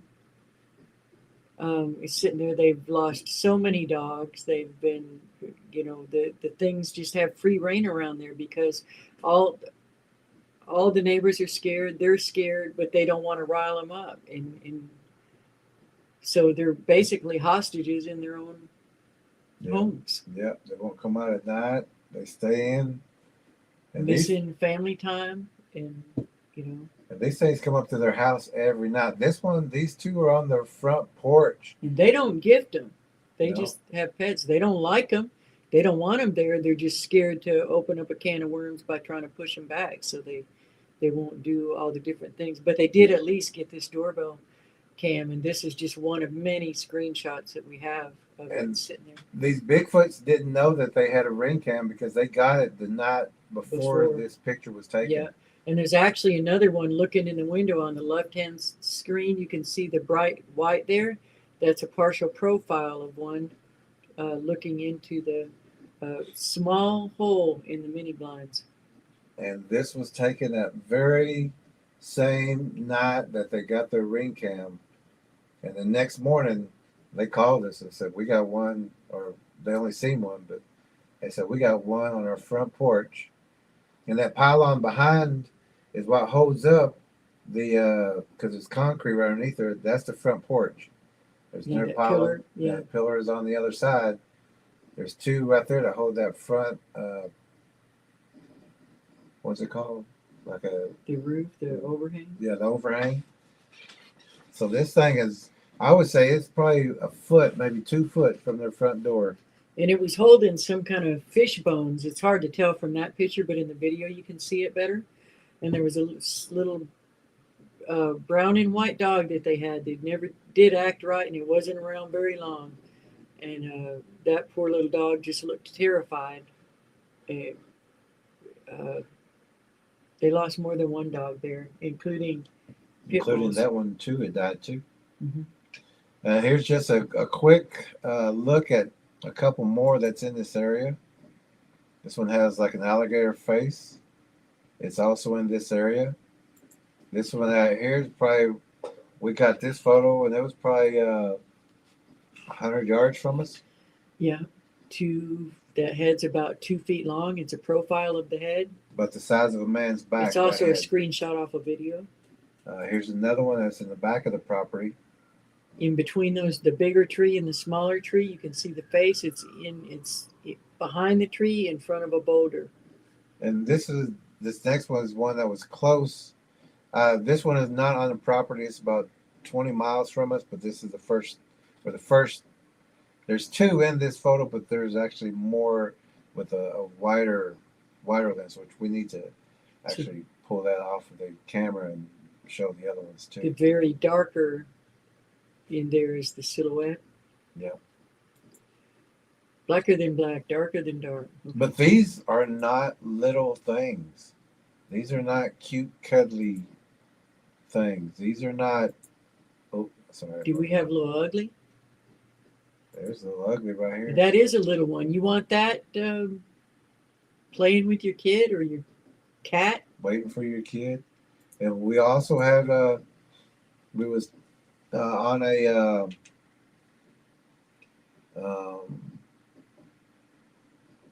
we was on a track because a friend asked us to come out and track because they seen a Bigfoot walking down the road right at probably about 2 or 3 o'clock in the morning, just walking down the road and didn't know that they were out there.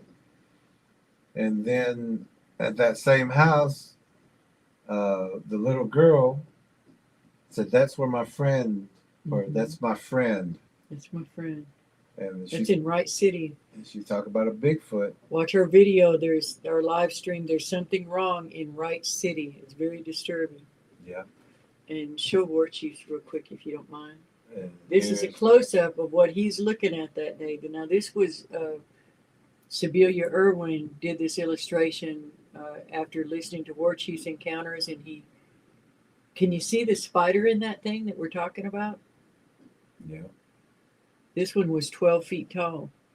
So this is what, and its shoulders 6 feet wide. So this is what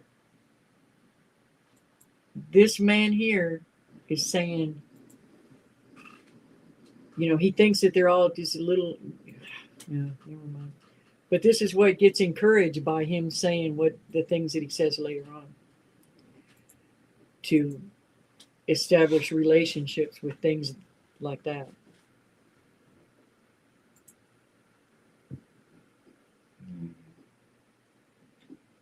Overbuilt here. Hey, Overbuilt. glad to see you, Overbuilt. All right. Elastic says this predator must have been all kinds of inbred and screwed up for him not to immediately know it's a Bigfoot. From his generation and origins, how had he never heard of a Bigfoot before? Yep. Elastic says maybe he comments on that. Hey, Overbuilt. Tracker Lorna says hi to Overbuilt, and Overbuilt saying hi to Tracker. To Elastic, and Fern is here. Hey, Fern. All right. And Lorna's saying hi to Fern. Elastic says that's so chilling. The predator looking in the window also. I hadn't noticed that till you mentioned it. War Chief says halito, Fern. And Elastic saying howdy, Fern. So good to see you. Elastic says I was just about to mention your pic of Lil Ugly. Is it the one holding the puppy as bait? No, that's a different one. Hold on. Let's. Oh, that's a different one. Where's that? This one. So you can see the puppy in the foreground. See the little dog down there at the bottom in the foreground? And behind it is a predator, Bigfoot's face. It's holding it in that blind. And they use them for bait. They use them to lure puppy lovers and children in. And eventually they become food. Yep. But here, this one is a little ugly. That one's the one that's in the nest with the dog, but this one right here is a little ugly. The chin, the eyes, the dark, oily, black-looking face with a big Fangs. mouth of just sharp teeth. Some of them even have double rows of That fangs. is a big mouth right there. And that's a small one, but it's got a huge mouth. And the damage that could do. So it doesn't matter if it's so small it's the size of a cat. Think what a cat can do to you. Yeah. And here's actually a Bigfoot that looks like a cat. It's been eating a lot of There's cats. two there. Yeah, this was taken by Tracker K. Yeah. Did we send Tracker K? Oh my goodness. Oh my goodness. It'll give us just a second. Tracker K has to get a specific link in a different way, or she's not able to comment on in the chat For some, we don't know why. We're gonna send that link real quick. Our apologies, Kay. She's used to it by now. We remember about halfway through every time. She may even be in bed by now. She goes, I got my link. See? There's, is that her? Yeah. Okay. Give us 1 second. We check if Kay's writing, or is she just going straight to the. She's probably going. She'll comment in the chat. That was totally our blunder. Hey, so we repeat this every week. And this is Tracker K's photos. One looks like a cat. One looks like a She took this. That was furry. one of the assignments that we had for our tracker course, and she took those pictures. Yep. And she captured those, and Captured the photos, not the predators. she didn't capture them, not yet anyway. And War Chief is saying hello to Overbuilt. Johnny Mexico, hello, says certain spiders can pick up near infrared wavelengths. If you look at the hair, reminds me of these predators. Exactly. Somewhere, if you go up in the chat, Johnny, you'll see a link to our Spider Squatch DNA playlist. It's in there, or maybe one of the mods can repeat it. And the link is actually over in the Predator Bigfoot channel, I think. It may be on this channel. But anyway, that you'll want to watch that sometime, Johnny. Mm-hmm. Overbuilt says hi. War Chief says hola to Johnny, and Tracker Lorna says hola or hi to Johnny, and Elastic is saying hi to Johnny. Okay. Okay, back to this. This. Okay. I took the safety strap off of me. I lowered the bar in front of me that had the camo around me. I jumped 28 foot out of the top of the tree with my gun above my head. I landed in the leaves and slid all the way. It was on a real sharp angle. I slid all the way into the creek. The water was up above my waist, and I jumped up out of the creek, took off running up the hill. Well, he just slid into the water and all that. So right now, if anybody's ever been black powder hunting, when you get your black powder wet, it's useless. Thank you, Elastic, for putting that link in there. Is this the Spider Squatch DNA playlist? Click on that link, and that will explain a lot. Especially this guy that we're watching doesn't know anything about this. Yeah, this guy doesn't know anything about this. But if you watch that Spider Squatch DNA playlist, It'll explain a lot. it'll explain a lot, and you'll be ahead of the curve. There's Tracker K. That was our fault again. She said our comments will double once we let her in. Yeah. She said, let me in the door. So I looked back, did not see the creature. And it was so hard to run to the top of these hilltops. Yeah. About when he said walk, run. Because he wouldn't walk it. He was running. He was getting it. I did not see the creature. And it was so hard to run to the top of these hilltops because they're so straight up. And I got to the top of the first one. I had to stop. I had to get some breath. I couldn't go any further without breathing. Because he was hooking it. He was Awful. hooking it. Yeah. And for things he's going to be talking about later about, gifting these things and these things coming in closer, and this is the experience. Yeah. Because they're going to be the people who listen to this guy. If they start gifting and doing things like that, And they run into this. they're not. Yeah, are you saying that only the cute, cuddly ones are going to be coming in, or Yeah. these big ones? Yeah. How you gonna predict? You want that responsibility? There's no way he could tell which ones are going to be coming in. We're saying avoid them all. Avoid them all. Don't gift a predator. Leave them alone. Stay, keep them as far away from you as possible. Don't draw them in by having your pet food outside, and there's a lot of things you can do, and all that's in our book and our other links. And Don't go in the caves looking for them or getting pinned in there. we've done it for you and wrote the book so that you can And avoid things like this. that's something too. We've been in those places. We've tracked and we've showed people in the videos, the documentaries. We wrote the books to help them. And guys like this, just like the other guy on the Don't want us hunting talking about it channel, in their groups.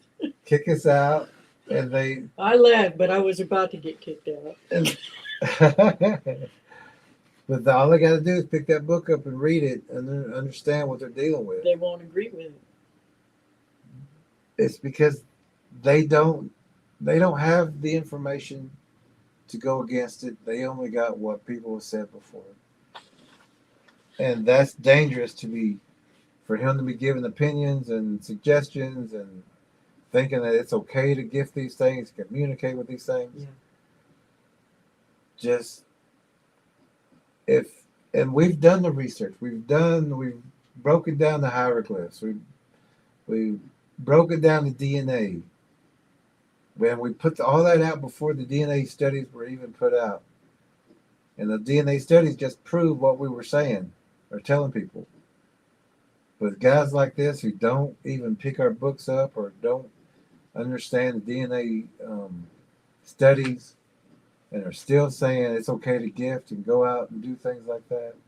Putting people in danger. They are putting people in danger so much. And that's what's irritating, that people like this do that. War Chief says he needs to tell us why he was running away from his friend. Yeah, Right? yeah. Overbuilt says, I do not trust Bigfoots. Good. Good. War Chief is giving a thumbs up. Oh, wow. Let's see what this is. Thunder Trucker K says, thank you, Jerry. Thank you for remembering. You know she's chomping at the bit. He said, let me in that room. What are you doing? So this And guy, you can always text us on the phone too, If Kay, we and we'll for- probably see that we quick as forget. a reminder. Don't worry to do that. It's a lot of not a problem. times Wednesday we're scrambling, trying to get everything Talking, ready, yeah, running late. trying to make some coffee and get things ready, which we didn't make. Coffee. Well, I was trying Coffee, to have cookies, drink something good. healthy for a I'm minute. hungry. Okay, keep going. Listen to him and Okay. get to what his grandpa tells him. Okay. A little bit, and cross that hill, and I'm going about halfway down that hill, almost ready to start up the second hill. I look back, and there the thing stands on top of the hill looking at me, and I'm like, I couldn't believe this thing had come back. And I know today now that it wasn't the same creature, it was a different one, but Let me do this.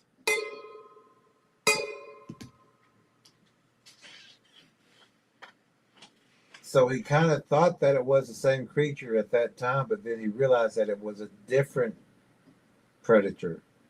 2. So when he talks about gifting later, knowing there were two visible that he could see. 2 different ones were there. And he was running from both of them. But for him to come back later, and that's something we see a lot about after they have their encounter and kind of trauma and get like barely escape kind of situation. Then they come back later and say, oh, it wasn't that bad. Or maybe I was just in their territory. Or maybe they just didn't want me near their fishing spot. Or maybe they come up with these all weird conclusions to try to make it their fault instead of that the predator was hunting and that they happened to get into that hunting situation or that hunting territory. It's not people's fault. These things are hunting everything and everywhere. See, Elastic says he suggested you play Russian roulette as per what his group preaches. Yeah, it sure is. It's very dangerous to do what he's talking about doing. When we get to that part, because he's going to be talking about gifting these things. But yeah, also right here, just in this part right here, he's running for his life, and there's multiple ones. But he's running for his life, and he's suggested to other people to gift and communicate with these things, and everything's going to be all right. But he's not gifting right now. He's not trying to communicate with these things. He's not trying to be buddy buddy with them. He's not, saying, "Hold on, let me get down out of this tree and we'll talk. Let me come over there and see how you're doing. Let me get that burr out of your fur, and let's have some coffee." No, he's jumping from a tree, sliding into a river waist deep, whatever, climbing out the other side, booking it up a hill, fleeing. He knows. But when he comes back later and says it's okay, some of these things are good, that's irritating. That's going to get a lot of people in situations like the one he's in now, where he's running for his life. It's going to get them in those situations, and some of them ain't going to make it. Some of them ain't carrying a 50 cal musket. It's irritating to watch things like this. He said, but we know all the rounds are chambered. If it kills you on day 40, you're a dead man on day 1, or on your way to the gallows. Yep, exactly. It's eventually going to happen if you keep goofing off and gifting these things and getting close as you can to these things. That's their strategy, to get closer to you. Even though they can run you down, they'll get right up close to you, face to face, if they can. And yeah, this guy here, Denton, had bad intentions apparently, because some of those other people will say, well, you got to have good intentions out there. And what is that? He wasn't looking for a Bigfoot, but they found him. So he must have had the bad intentions. And that's what they will tell people. You had your encounter because you had bad intentions. But no, these things are hunting constantly. And he just happened to be in the way. What she says, running makes him prey for sure. It sure does. It sure does. Prey will take off just like the deer. Those deer took off running. And he was the next one to take off running. He didn't hang around either. And if he knew what he knows now, I guarantee if he sees those deer stomping and takes off running, he's climbing down and he's going to get it, because something big is coming. And that's one thing too. You hear all those stories of these deers running, out of breath, tongues hanging out, foaming at the mouth.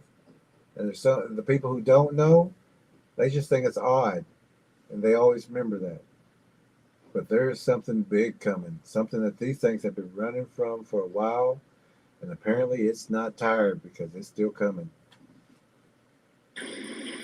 It gave me just enough adrenaline to take off even harder. Yeah.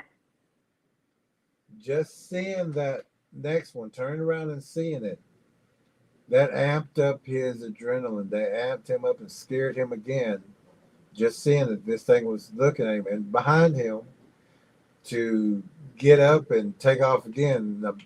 I don't know if he had to climb another hill, so I can back it up, but this is a petrified man, understandably, and I understand that, but to come back later and say to gift him and try to communicate with him makes no sense whatsoever from this encounter here. It just doesn't make sense. And creature was a different one, but it gave me just enough adrenaline to take off even harder. I looked back several times, and by the time I got to the bottom of the third hill, I had to stop and climb this 6 foot.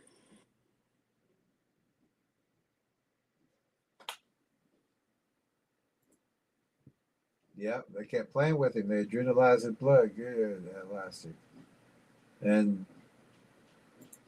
every time he turns around, if he realizes he's the deer now, those deer did exactly the same thing. They were running. As soon as they got wind of that, they jetted, they took off, they knew exactly what was there. And these things are still behind him.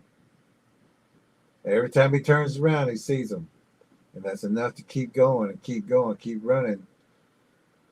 And I don't know how good a shape he was.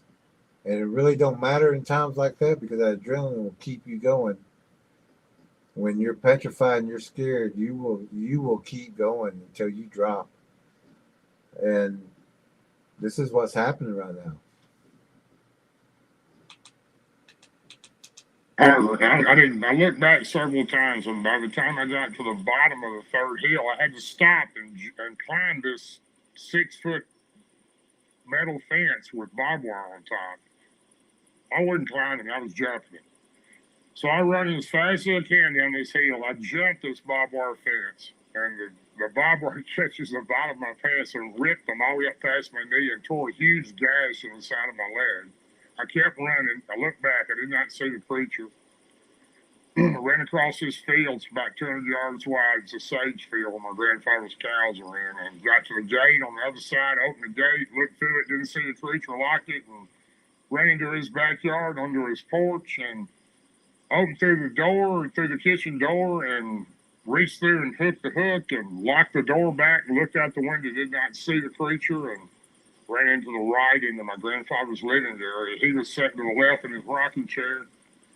I ran into the corner of the living area between a potbelly stove and. So he ran. He didn't stop. He's still running. And As much as his body would let him. he's trying to get to his safety zone. That long 45 and that's his minute grandpa. walk. Yeah. So he's, even while he's slamming the door and locking it, he's still running. He's going to the next room. He's looking for his grandpa. That's his safety zone. Wall and just about passed out right there in the corner. I was so out of wind I couldn't. He kept asking me, "Boy, what's wrong with you?" I just couldn't talk. I was out of breath, and I finally got myself together. And I got up and went into the kitchen and got a glass of water and came back out and sat down on the couch next to him. And he said, "Boy, what's wrong with you? Look like you seen a ghost."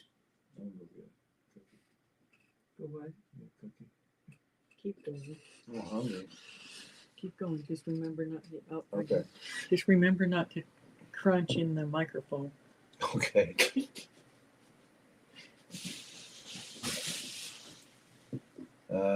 Sage Cooley says, "Be right back. Gonna go gift my local mountain lion a steak."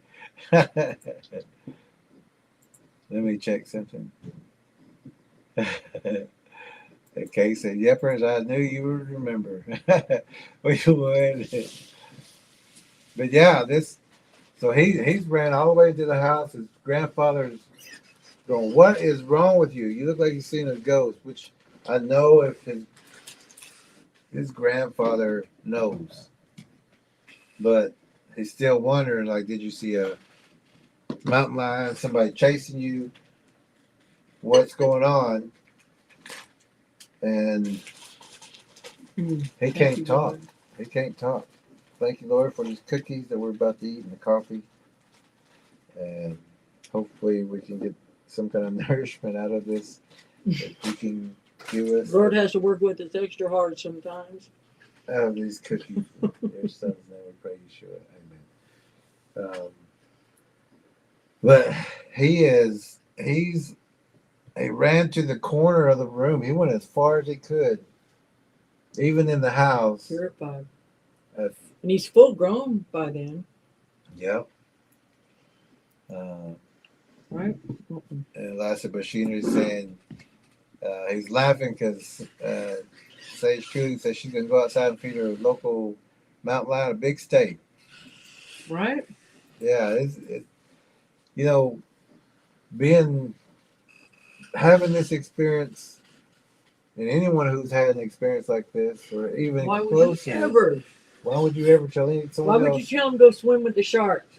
tell somebody else to go gift and try to communicate with them? It just doesn't make sense because you know that these things are out there. You know that even where you see one, you're going to see more. And even the ones that you don't see, they're still there. And they are bigger And you're bigger and sending bigger. out people that are not trained hunters, that are not carrying 50 caliber weapons, that are not 6'5". The people in that group, honestly, for the most part, it's overweight, out of shape, elderly, lonely people. Not a lot of athletes are into the whole Bigfoot thing, and that's just the truth. Or professional big game hunters. Yeah. So it's not a judgment. It's just a fact. I'm overweight and out of shape. Me too. I'm you know, it is, that's what it is. And those are the kind of people that are going out and being encouraged to get these things. A lot of lonely people, nature, a lot of tree huggers, people that do love nature and want to love everything in nature, but they're the same ones that are trying to get too close to the buffalo and get their picture. Yeah. You know? And they have to understand that God did not make these things. Even like when the fallen angels came through, they made it and made the Nephilim. That's a hybrid. God didn't make the Nephilim. That's why he sent the flood, to get rid of them, because they were consuming and destroying what God did make. There's so many people under the impression God made everything. God say made that. man, yes, but made the fallen angel. But the fallen angel and man, that mixture created a hybrid. It was never supposed to be. Nowhere in the Bible does it say, and God looked at the Bigfoots or these hybrids and said, "This is good." He made the different animals and he said, "This is good." He made man in his image and said, "This is good." He never made the combination of man and animal, man and beast together. He didn't make it, and he didn't say, "This is good." Mm-mm. He said, "Noah, build a boat. I'm going to need you to build a boat." Yeah. So my granddad always called me boy. He never called me by my name. And I said, "Well, I seen a monster in the woods." And he said, "A monster?" Exactly. I said, "That's exactly right. That was the truth." That was exactly what your mind Processed. This is Recognized. a monster. And it's behind me. And it made me run all the way home to you. I seen a monster. Those are your exact words. Yeah. Been out there all his life. Knows about hogs, which can be very frightening and dangerous, and mountain lions and bear, and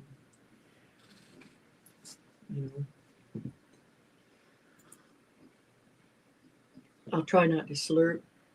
Kay says only good things come from God. Exactly. Yep. Last Check Machinery is saying hello to Kay.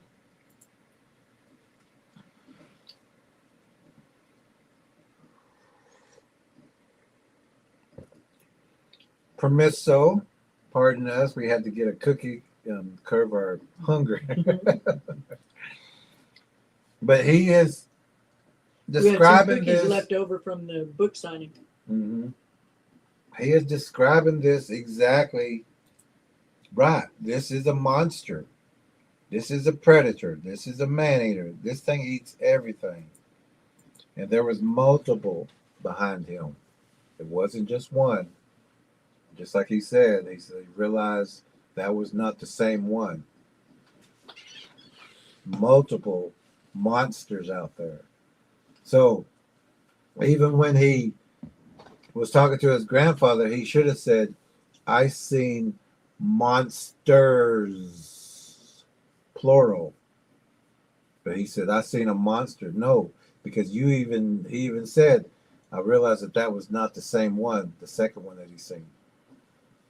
He should have said monsters, plural, not one. Don't make it sound like it's just one out there. It's never just one. seen a ghost. And my granddad always called me boy. He never called me by my name. And I said, well, I seen a monster in the woods. And he said, a monster?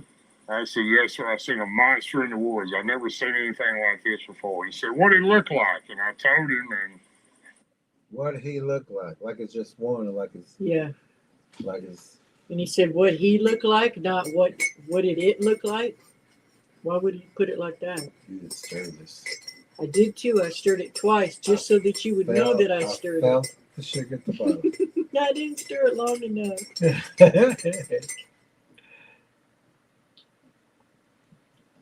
But You're even welcome. thank you. But even his granddad said, "What did he look like? Like it's one." Like, oh, that's old Elroy And a person. Seabiscuit. Yeah. Yeah, he comes around every now and then. That's old Billy Bob Bigfoot. That's don't worry about that. You know, that's old cousin Ike. You know, that's Yeah. making it sound like it's no big deal. But when he's seen it, looking at him, seen the facial structure, seen the size of the thing, and that there was multiple. Heard it Yell, scream, what it did to the wildlife and what it did to him. Recognized he wasn't armed well enough for that thing. And he said monster, which he should have said monsters, plural. Looked like he'd seen a ghost. Come running in the house, slamming, locking doors, looking through the window, getting to the farthest corner he could get to. Elastic says, Grandpa, I saw a monster in the woods, also acceptable. I saw a murderer in the woods. I saw a demon in the woods. I saw a stalker in the woods. I saw a gang rapist in the woods. All are true. Yeah. Sure is. Yeah. That's right. What's Grandpa got to say? Grandpa finna blow some smoke. Blow some smoke up. Hey there, I have an idea. Let's give it a stake, right? Yeah. Says Elastic Machinery. Just like that mountain lion Sage Cooley was going to give. my shock to me, me and my grandfather were super close. And he goes, you seen a woodburger? I said, a woodburger? So Grandpa had never even told him about these things out there. That's out there by his property, on the property.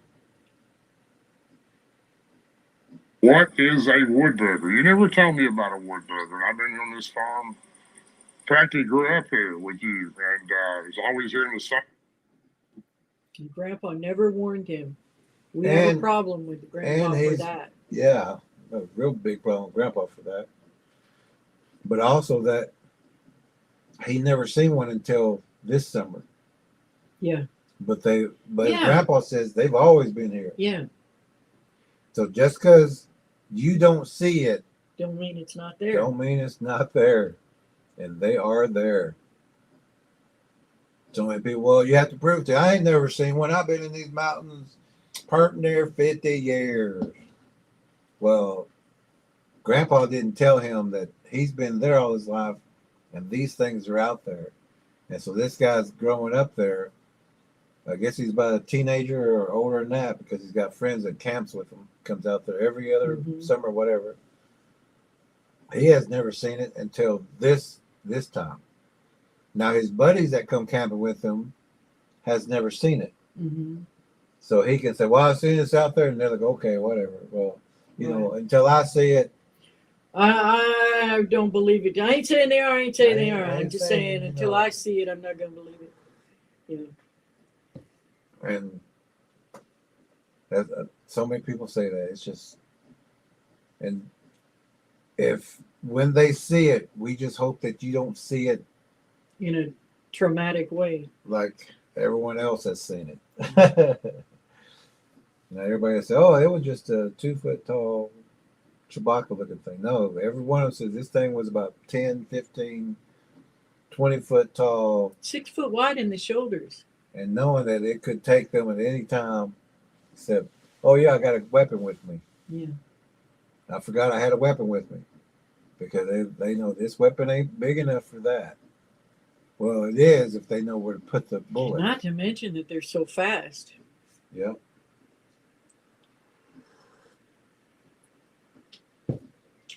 Uh-oh. Oh, Isaiah. Sage says Isaiah 45:7. You have to print that in and we can write it down. Sage says, I'm back. It bit me. Send help. Yeah, she's feeding that mountain lion a steak. Elastic says, Sage, you were in its home. Were you threatening to it? You must have had bad intentions. Yeah, what'd you do? Did you try to pick its cubs up? It's got to be, yeah. It's got to be your fault. You know, it's not that the predator's a predator. Yeah. I'm going to help you with tobacco and crops and everything, and I've never heard of a woodburger. And he said, I didn't want to tell you because if I did, you wouldn't hunt, you wouldn't spend the night in the barn, you wouldn't do the things that you've done and you're still doing. And he said, they've been around here all my life. And he goes, I've seen 4 in my lifetime. He's only seen 4 in his lifetime, but they've been around there all that time. And before him. And Grandpa, it's not right. Don't be that, Grandpa. I don't care what a good man he is. Nope. It's not right to know a danger and not warn your child or your grandchild or your wife or your husband. Or it's just not right.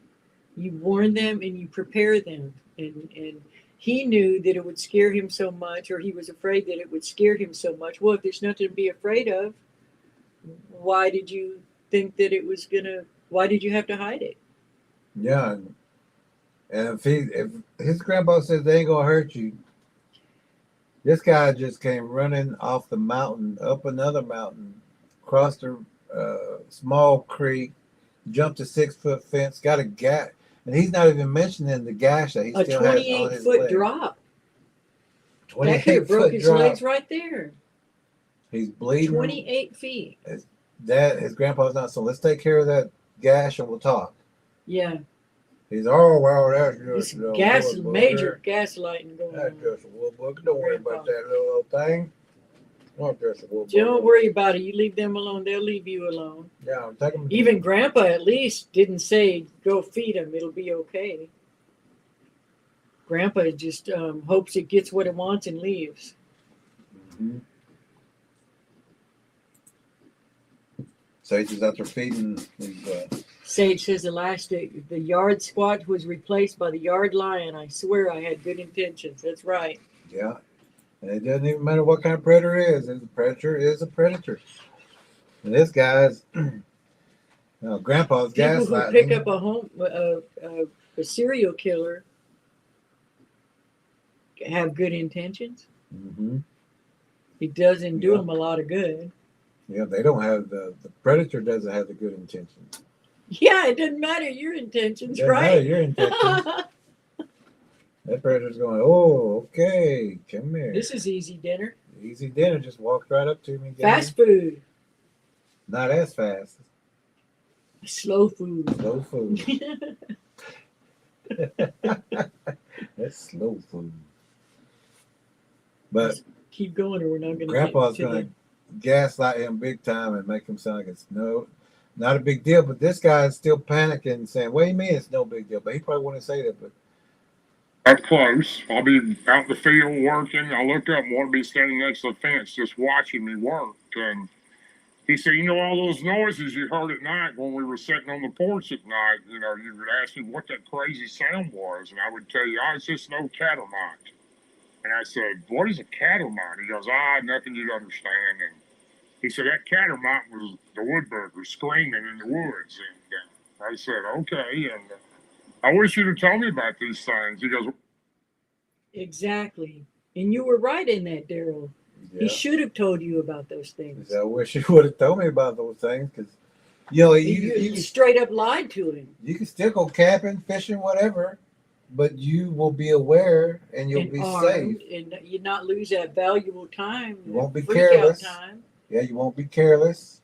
You won't be doing stupid things And out also, there. I noticed Grandpa said, I never saw him up close. Yep. Grandpa never saw him up close. And this guy, Darrell, he's seen it not up super close, but close Like enough 30 to yards away, close enough to be terrified and run look in home his when eyes. hours run.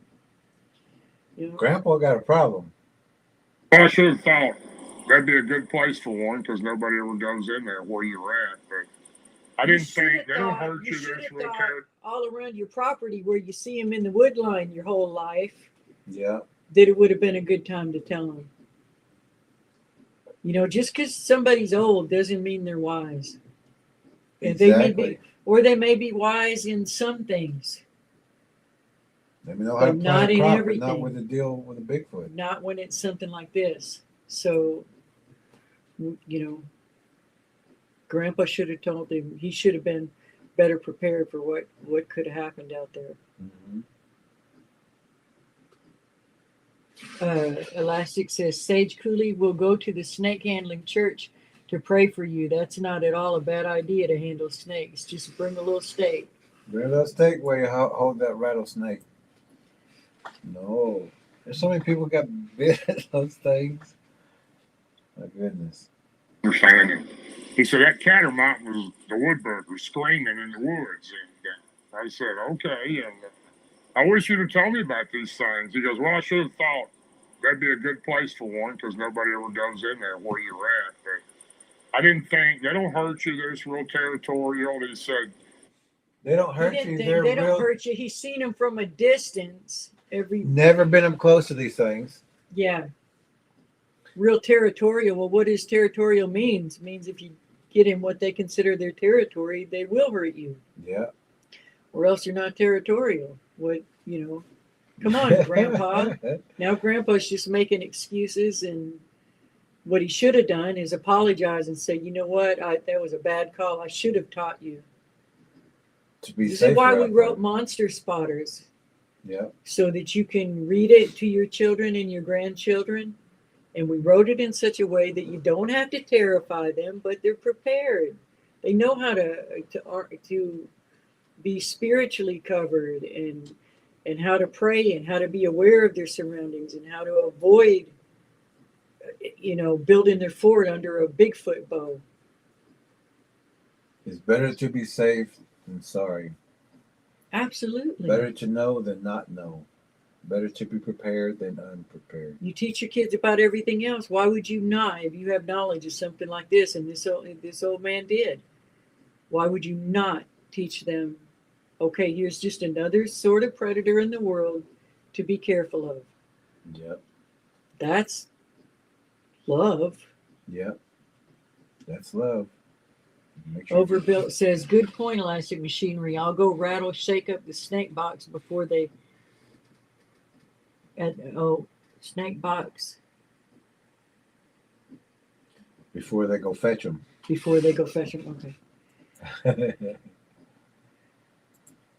So Darrell's upset with his grandpa, and he has every right to be, but Grandpa talks him out of being upset with him, and kind of makes excuses and makes him think, well, it's okay. Grandpa did what he thought was best, and it's all okay. He's also thinking that, they won't hurt you if you don't bother them. And yeah, these things will rip you apart if they get the chance. And if you're food out there and they're hungry and you're out there goofing and not paying attention, fishing with your back to the woods. Not to mention he straight up lied to him and said, oh, this just this or this just that.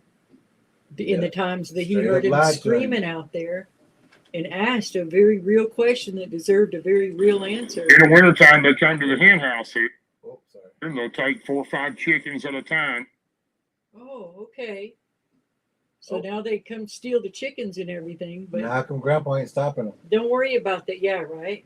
Right. Most people protect their chickens, but Grandpa's just Yeah. take what you want, leave me alone. yeah, please. Just like with the people that give the produce out of their garden, here, you just take this, or they'll But you mean they won't bother you? dump the guts they over at the come- wood line. Just leave me alone. They That's say- fear-based. That's not your friend.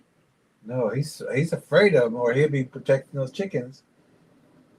And Just like everything you on would that if it was a property, cougar or a raccoon or any Yeah. other thing. He'd be setting a trap You're waiting for absolutely it. right. You're right. And he said they come and take it every year. Well, they just got to eat. That means they're coming to your house. That's there not ain't enough territorial. woods up there. Yeah, they're not on saying that that's our mountain that they can't territory. go This eat is up there. yours. They got to come to your house. They just know that that's free chickens right there, all pinned up. And so you know they're coming that close there, but you didn't warn your grandson. Yeah, they're coming right to the house and they're taking chickens. They're taking everything, anything they want, really. Don't be that guy. Not all of them. And my granddad had a huge hen Well, they house. didn't take all of Well, them. they didn't take all of them, so Just 4. that means that they're good because they didn't take every chicken. They just took 4 or 5, and Well, we used to have 5 kids, but yeah, they only got 4 now. So they didn't take all of them. that's Grandpa. That's what gaslighting is, huh? Like you think it's no big deal, or is that gaslighting? You don't need to be afraid. Yeah, you don't need to be afraid of these things. They're just they just come Oh, up to the that ain't house. nothing but one of them wood boogers. It's coming to the house all There the ain't time. no way Grandpa never thought to tell him about that. And Grandpa kept his door shut, I bet, because those chickens that were rattling and screaming. Yeah, Because like that rooster was at that one place. yeah. That rooster's making noise all night, but we kept honking the horn, letting them know that we're here, we're awake, we hear you. And the homeowners never come out, Mm-mm. Mm-mm. not once. Just like this grandpa, he ain't going out there to check on those chickens No. that are screaming and cackling at night. He just comes out in the morning. Well, I guess they got about 4 last night. He said, in the wintertime, they come to the hen house here, and they'll take 4 or 5 chickens at a time, not all of them. And my granddad had a huge hen house with a lot of chickens. He sold eggs and raised chickens. And I'll take 4 or 5 chickens, and they leave a little pile of rocks and sticks like they're paying for it. And he said, That don't sound like a fair trade. Sure don't. You step 2 feet to the left and get your own rocks and sticks. Yeah, here's a pile of dirt for you. Raise your own chickens. You're so brilliant. You're so intelligent. Get your own chickens. Build your own farm. Plant your own garden. and every once in a while I'll be going down to the field with the cows, and they'll yell at me. And they know me, and they've seen me for years. And Wonder how many cows went missing over the years or got injured or raped. Yeah, this grandpa just makes me feel kind of sick just listening to him. These things are Doesn't matter if he's a nice guy. We have to understand this. Just because they're nice in other areas, just don't do your children and grandchildren that way. Be honest with them about what's 49,000 views of this. Train them properly. Yeah, And people listen to the last part more than what happened. yeah. nothing to worry about, boy. Just don't get Nothing to worry about, boy. Just what? out in that area. And he looks like he don't believe it. He right there, that look is like, and so that's what he told me. And I love my grandpa so much and have so My much grand- respect for grandpa that Nothing to worry about. that really hurt him.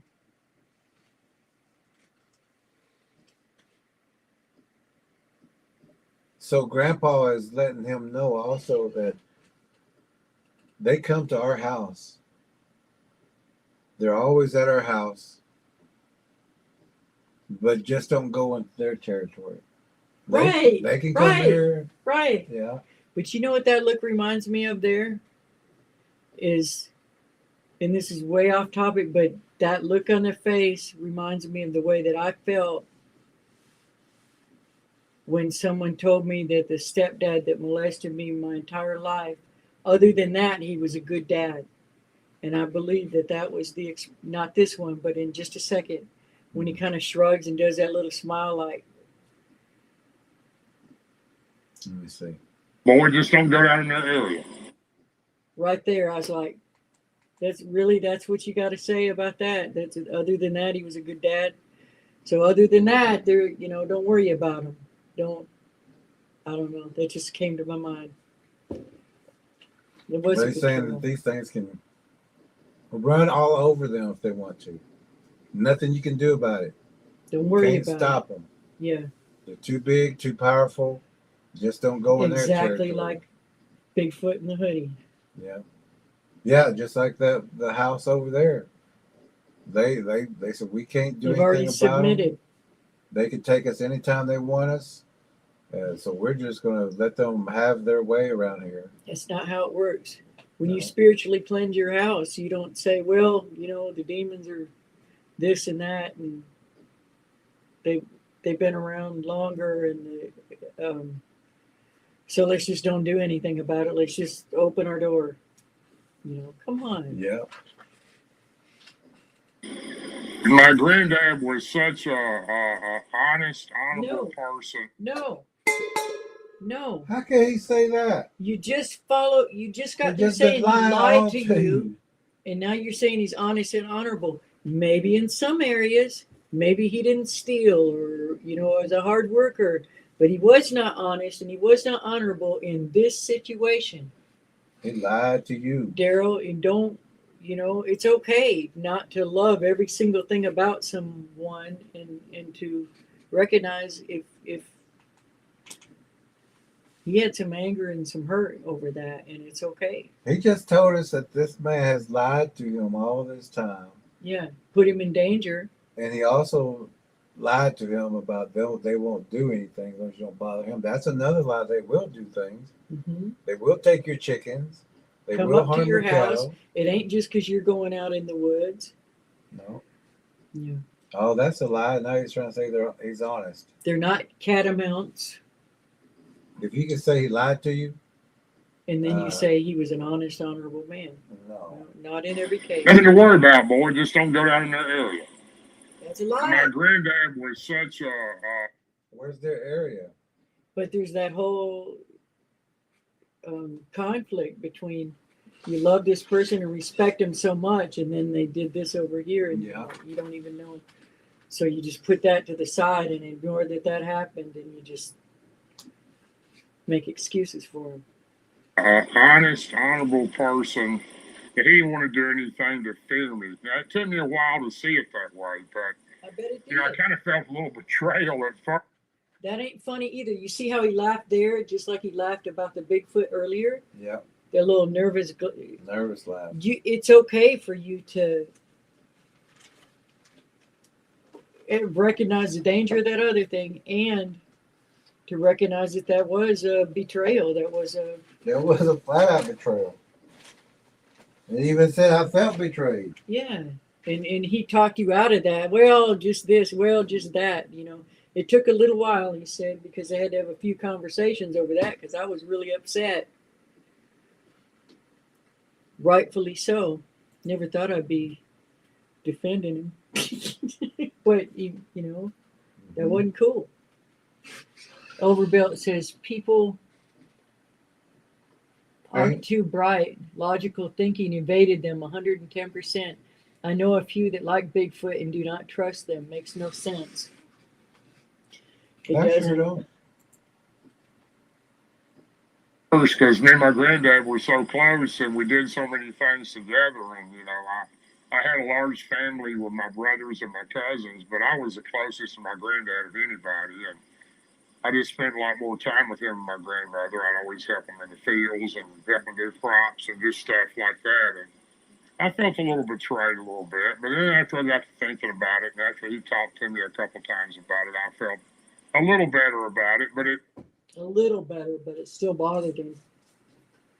Yeah, that's traumatizing. Mm-hmm. See a beast out there, a monster, looking at you, snarling, growling, screaming at you, chasing you out of the woods. And you got a, what did he say, 50 caliber, and he said with one, like he had one shot. Wow. But it scared me so bad. I don't scare easy. I've been in the woods with bears running me up a tree, hogs that run you, lots of things that were dangerous. Even a cat one time, a big cat.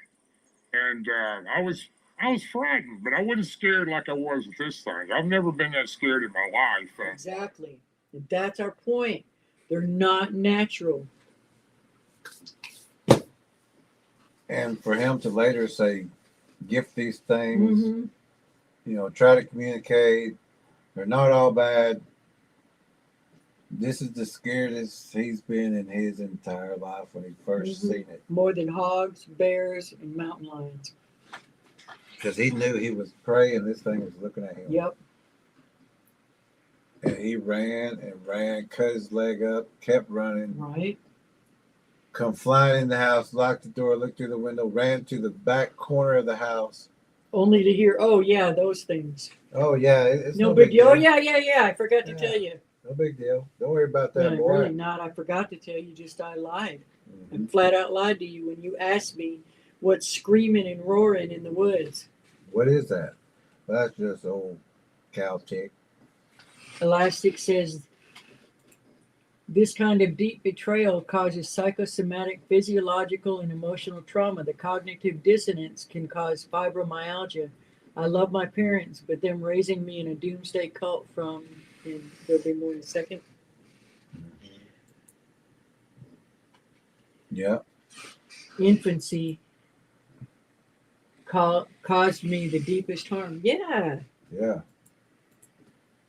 This is the same thing So happening with don't him. any of you make that mistake. If you hear something, you tell your kid what it is, Yeah. and you saying this is how we guard ourselves against that. And if you never heard that sound or that scream before, you tell them, I don't know. I've never heard that in my entire life. And there's nothing wrong with that either. Yeah. But we're And going inside. And I keep talking about kids and stuff, but this happens a lot too.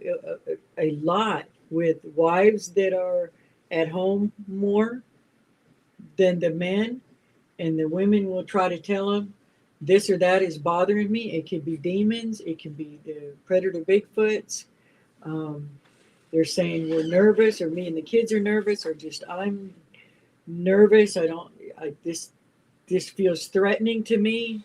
And then the husband, many times, in their mind, they're going, I don't want to scare you, just like the grandpa. Well, I don't want him to be scared, so I'm going to downplay it instead of saying, all right, well, let's shore up this place. Let's make sure we got proper lighting. Make sure you know how to defend yourself. Instead they'll say things like, oh, you're just overtired. You're just overworked. You're just stressed. Here, maybe I'll do the dishes for you tonight.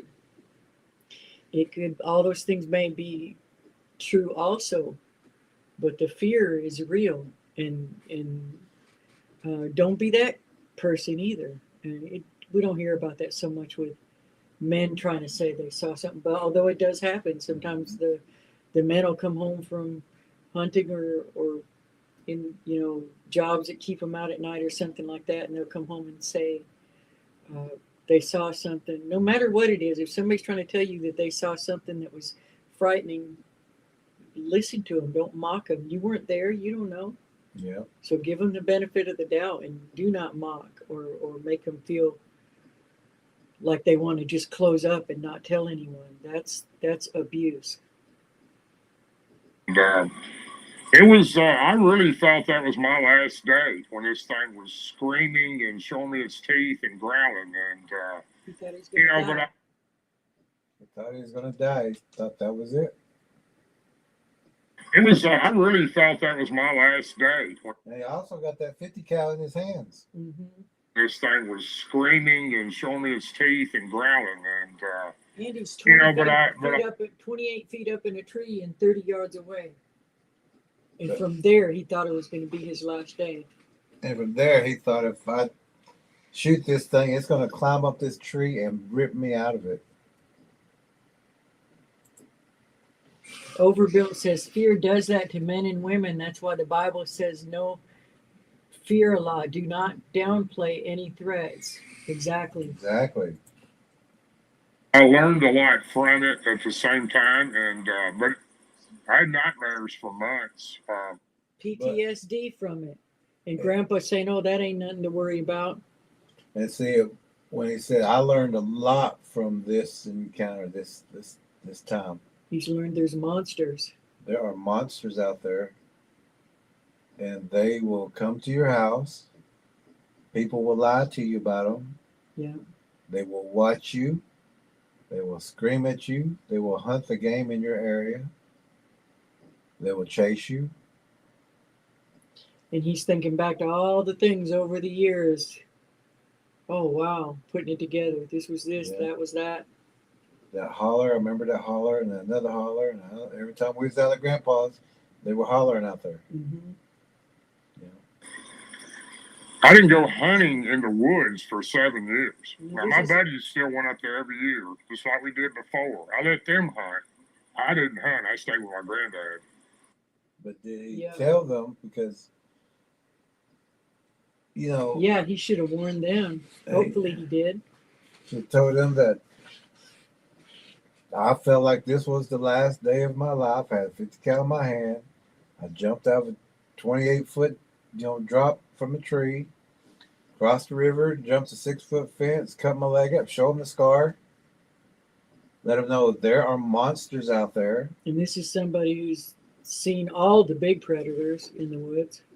But he's saying that his friends are going out there, but either Did he warn them? either he didn't warn them, or they didn't believe him, or they're just like those other people. I think he didn't warn him because he says, "I just don't feel like going." It's kind of like that. Also, So he's doing the same thing. even if he did warn them, they're saying, "Well, until I see one," or Yeah. I'm sure, Yeah. whatever you had, yeah, okay, whatever. You're just trying to scare us out of here. And this is somebody who loved hunting, hunted all I'm the time. talking different because of this. Yeah. I'm talking about we way over in the old mountain there. He loved hunting, but now he hadn't hunt for 7 years after that. Yeah, and he says friends have been going, but I think right here he's like, Life altering. yeah. So let's see if he warns his buddies. As soon as they get there, I mean, the very next time he sees them, does he warn them? The woods for 7 years. Now, my buddies still went up there every year, just like we did before. I let them hunt. I didn't hunt. I stayed with my granddad. He let them hunt. And they say, "You want to hunt?" I said, "I just ain't in the mood to hunt." See, I that's- mentioned what I'd seen to them. They Oh, thought, good. "You sure you didn't have something to drink last night?" See, This was in '92. There weren't any. so he did try to warn them. That's good. Yeah. And then he just let it go because they mocked him, just like we're talking. You sure you didn't have something to drink? You sure you didn't have a little bit of smoke? We were talking about this the other day. Don't care if you did have something to drink. How many? I think just about every one of us here has had a drink before. And you ever known anybody having hallucinations from A alcohol? 15-foot beast Come on. monster growling at you. I never saw any monsters, Right there, not from drinking. hunting or chasing you. So don't tell people that. And even if they are drinking, that doesn't mean they didn't see what they saw. Yeah. Cases, amen. Faith over fear. Yeah. Yeah, every time. Facebook groups, there weren't any podcasts, there weren't any radio shows. You pretty much were on your own when you brought up the fact that you'd seen some type of creature.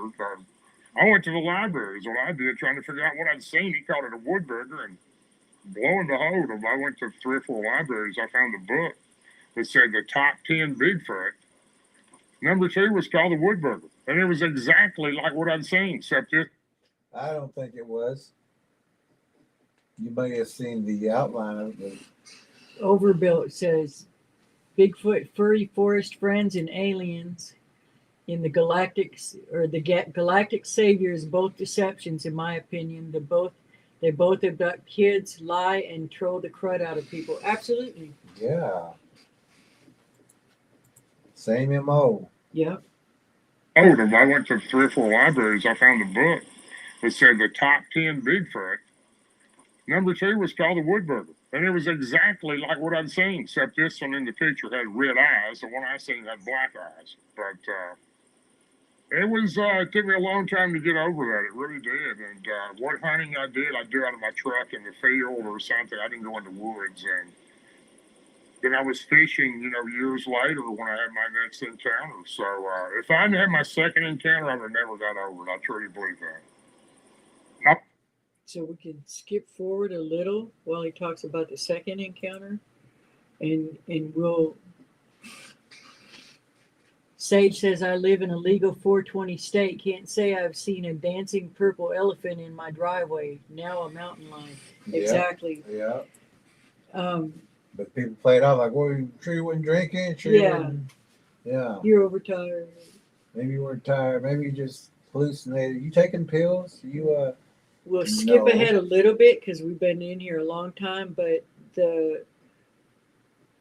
basically he's going fishing to where him and two other guys know where to fish, but he's by himself and he hadn't been there in a few years. He goes back to it, and it's an isolated area, and he has, over this period of days or weeks or something, he has 2 styrofoam minnow buckets disappear. One, and then another time another one did. He comes back the third time because he doesn't know what took it. It's styrofoam, it floats, so the river didn't take it. He ties this one, and he's kind of keeping an eye out, and he sees it. It gets pulled off into the cane, kudzu, into the kudzu, and he calls it kudzu, but it gets pulled off into there, and then he like leans down and looks up under there in the blinds, and he sees his other 2 coolers are Minnow off buckets. in there. Minnow buckets are off in there, and he's still kind of thinking Finds that a it's footprint. huh? Finds a footprint. Yeah, but before that, he's thinking that it's a human thief stealing his minnow buckets, but it's these things. So then he ends up seeing the face of one peeking out at him, and it's a shorter one, a juvenile, maybe 5 feet, 6 feet. So then we can pick it up from there if we can Is that on 45? Is that where you want? catch up. Well, that's at 41 right now. Yeah, go forward a little. I think about 45.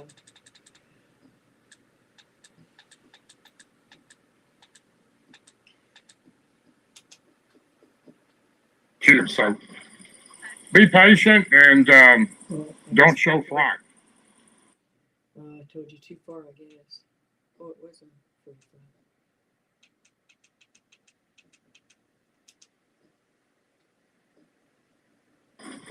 This is a guy I've known all my life that would he was about as tough as they come. When he seen that creature, So this is when he already thinks that he's got a relationship with him. Now he says that they're his good friends, his real good friends. There's 2 younger ones, one female, older one, and then another male that he ends up naming Tobias. And or he didn't name it Tobias. He somehow says that's its name. And he calls this a good relationship. They trusted him, he trusted them. Everybody's friends, they're wonderful. He's going back gifting all the time. Gifting them. Giving them food. He'll take them one type of food this week or this day, more food the next day, so forth. And or every other day except when he's on vacation. Yeah. Toys, he takes him a big bag of whistles just in case we skip over, but the full interview you guys can go watch. I want to hear this one part about when he brought this guy Yeah, to see these things. and this guy flipped. This guy's reaction too. I've known that nearly 5 years now. What are you talking about? You think I just make it up? He goes, no, I believe you, D. I believe you, but I'll go with you. Okay, so I brought him. I was a little skeptical because I didn't want to upset them, me bringing somebody else. And You didn't want to upset them. Because what would happen? Yeah. These things will eat you. Don't worry about upsetting them. did, and went back and sat on the bucket, and I'm sitting on the bucket like this, looking this way. He's on this side of me with his head up next to my shoulder. The little one came out, the female. And when he seen that creature, this is a guy I'd known all my life that would, he was about as tough as they come. When he seen that creature, he went in a complete panic. He's He calling tapped me on the them shoulder and creatures goes, man, what are He was calling them people a while ago. Now he's calling it a creature. Yeah, why didn't you call it a little girl? Yeah. these things? I don't want to be around these things. He took off running so fast behind me out of the trail, all the way back, went in, jumped in my truck, locked the door, and was blowing the horn. And I'm trying to figure out how to tell these creatures, don't pay no attention to him. He didn't mean anything back. I won't do that again. And I did do it again, but it scared him to death. He didn't ever want to see him again. But Why would that be? Not natural to see these things. Mm-mm. Nothing natural about a Bigfoot. That's not a reaction you have if you see any other animal. No, even if it was a bear or grizzly, I mean, you may take a step back with a grizzly. Be But- nervous for sure. But if you got a weapon, you know, you're not gonna. You may even take a shot at it or a couple shots. But for him to just break and run, that's the And he same said this was exact a big thing. old tough guy, and that's That's what you did. That's what he did too. Yeah, He did exactly what you did when you Yeah. first seen it. yeah. And this guy, you know, if I was him, I wouldn't be friends with this guy. Well, he knew that this guy was taking him to see him. He said he wanted to go see him. Well, I still wouldn't be friends with him because this guy's out there communicating with these things. And anyway, I was friends with them for a long time, and they meant a lot to me, and I learned so many things from them. And You What'd you learned so learn? many things. What'd you learn? You learn that your friends get scared when they see it. You learn that you They get steal scared. minnow buckets and They'll steal your food. They'll eat your chickens. They'll scream at you, yell at you, follow you, watch you, calculate on you. I asked them many a time, "Where did you come from?" You asked them many a you asked time. them many a time. I Why did didn't they just answer ask you? it. You're good friends. What did they answer the first time? Many a times. That's more than once. Overbuilt says they got him under a curiosity spell and a spell too. I'll have none of it. Yeah. I'll have none of it either. And they got this guy. And he's got a platform. And he said, I asked He's got a him, group of, I don't remember how many people, but it's a huge group. And the mods in there will flip on you too if you I say asked anything them- against these. I asked them many a times where they're from. So listen to this. Where did you come from? And they told and Whoa, They told, whoa, whoa. yeah, he said they told They he told caught me. himself. well, He I got mean, they himself. told, So he doesn't, like, he lies to himself, but he tries not to lie to, you know, he does try to catch his words yeah. so that he doesn't, just like earlier when he said, and they learn, and he stopped himself. Yeah, they didn't learn that from him for sure. many a time, "Where did you come from? Many Where times. did you come from?" Where did you come? Where'd you come from? Where'd you come And from? they Where'd you come told and the female went, from? From the tree? From the tree? The tree Yeah. above you? I seen you and I come down because you're going to bring me food. I come down. Yeah. If she even understood. And we don't know what he's doing. Yeah. Like, what are his body gestures? Is he looking up? Is he pointing up? Is he nodding? Is he what exactly is he doing? You know, does she really understand what his words are? No. She can mimic. Right. It can mimic. Exactly. And you know, he was probably doing the same thing. You come from up Yeah, there? that's what I'm saying. Yeah. And finally went, Yeah. They mimic everything. yeah. Yeah, this is how they can tell you children. Yeah. Come here. Come here. I said, "You mean you come from outer space?" No, I come from, Yeah, they told what's it called? The obsidian Andromeda. world of Andromeda, near Pleiades and across the, the Orion's belt. but But now that about I'm here, 40,000 we light just years. bang with the Starship trees, Command. bang trees with sticks. Yeah, now I come now. I just But bang we're the sticks. superior. Now I just bang sticks Yeah. And steal chickens. from And minnow Andromeda, buckets. and I flew my spaceship here, and we have that technology, but all I can do is throw a rock. We're so brilliant and grunt at you. Now I can only grunt and throw rocks. Didn't say anything. Didn't say. She didn't say anything. Didn't say anything, huh? And you asked her again. And you asked her again. and you ask her again many times. Point. You there, monkey? Yeah, and he talks slower. Slower. Do you come from? In peace. Where? Yeah, and you come from another galaxy. Another And galaxy. see how he nods? See how he nods? He goes, "You come from another galaxy." He's nodding. And He's that's probably what he did to her. And they You come from mimicked another galaxy, and they do the same thing.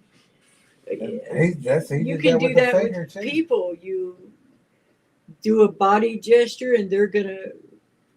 Oftentimes, they're gonna do the same thing. Or if you laugh or smile, they'll do They're the gonna- same thing. Yeah. So he's nodding. Like, you come from You can do it with a dog, a a different bird. galaxy, and he's nodding his head, and then he goes, and they nodded their head. I said, you mean you come from outer space? She didn't say anything. Didn't say anything. I mean, you come from another galaxy. But I you said, can see the little nod he you did came from before another that. galaxy. Do you know who Jesus Christ is? Do you believe in Jesus Christ? Okay. They got Now that he's nodding down. considering this testing the spirits. The Bible says it tests the spirits. Not every spirit is going to be a good one. The angels ain't sitting around in these abominations waiting to talk to Darrell Denton or the other special people in the woods. They're going about their business. They're not.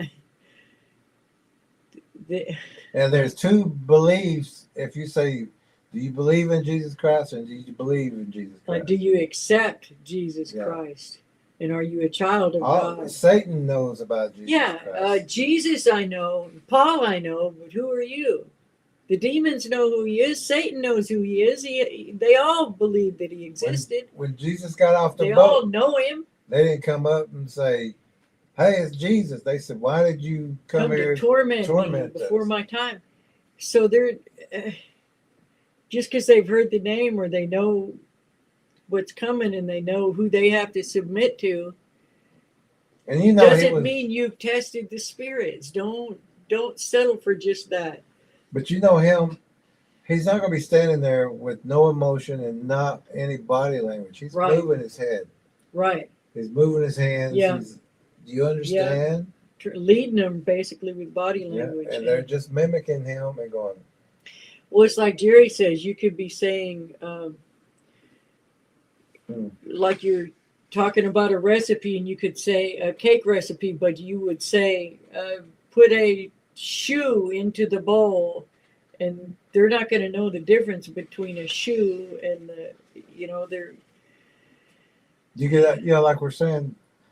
So, can you tell me the recipe for the cake? But you're pushing this cup towards them. They're going to say, yeah, or they're going to take the cup. They're not going to tell you the recipe, but they see the cup coming at them, and they're going to reach for the cup. And I don't know if he's already talked about it or not, but and if they do, then we can skip in a second. But he talks about bringing them a big bag of whistles. That's another thing he's bringing them, his toys. And he gets back one time. The next time he goes there, and he hears 2 or 3 whistles over here and 1 whistle over there and another one back behind him. Well, he's only talked about 4 of these things. Where'd that 5th, that 2 or 3, that 3rd And how many kids are going to hear those whistles? come from? That's exactly it. That's what really bothers me. So he's training them, not only giving them toys that they can go use to lure other kids with, because how many times have we found toys up in blinds or in front of blinds? It's so disturbing, and they'll and he's given them the means to do that. And he talks about how brilliant they are. He's learned so much from them, and what they figured out how to blow into a whistle. Are you kidding me? They can whistle without a whistle. And also he said, I had to ask them many times, where are you from? Where are you from? Where are you from? Yeah. But then he brings up the word galaxy. And they're so like, oh yeah. We're from the galaxy of the Andromeda. Yeah, galaxy we know. Now where we're from, no, we don't know that word. Yeah. Where are you from? No, we don't understand it. Galaxy? space. Outer space. Outer space. Galaxy. Oh, Now, galaxy. Galaxy. Okay, we understand galaxy. Oh my And, goodness. yeah, so he's given. So when these little toys appear for children and things like that, and where are they coming from? They're stealing them from other kids, or they're getting them from gifters, and they're using them for luring children. We got a problem with that. Yep. JR says developing a mental relationship with Bigfoot is essentially the same as a mental relationship with an AI chatbot. They both are predatory, deceptive, and lead to self-destruction. You are absolutely right. We were just talking about that. That people are using the chat like a Ouija board, and it's so disturbing. They don't even. It's a tool. Just like we were saying, paper and pen, you can make your own Ouija board in a glass. Those things can be used for good, but people are using them to open portals and to open thresholds and to do divination and to commune with unclean spirits. And it's just a bad idea. Bad. Yeah, this still doesn't make sense that he had to many times say, "Where are you from?" Talks Where about how are you brilliant from? they are. He's learned so much, but what did you learn?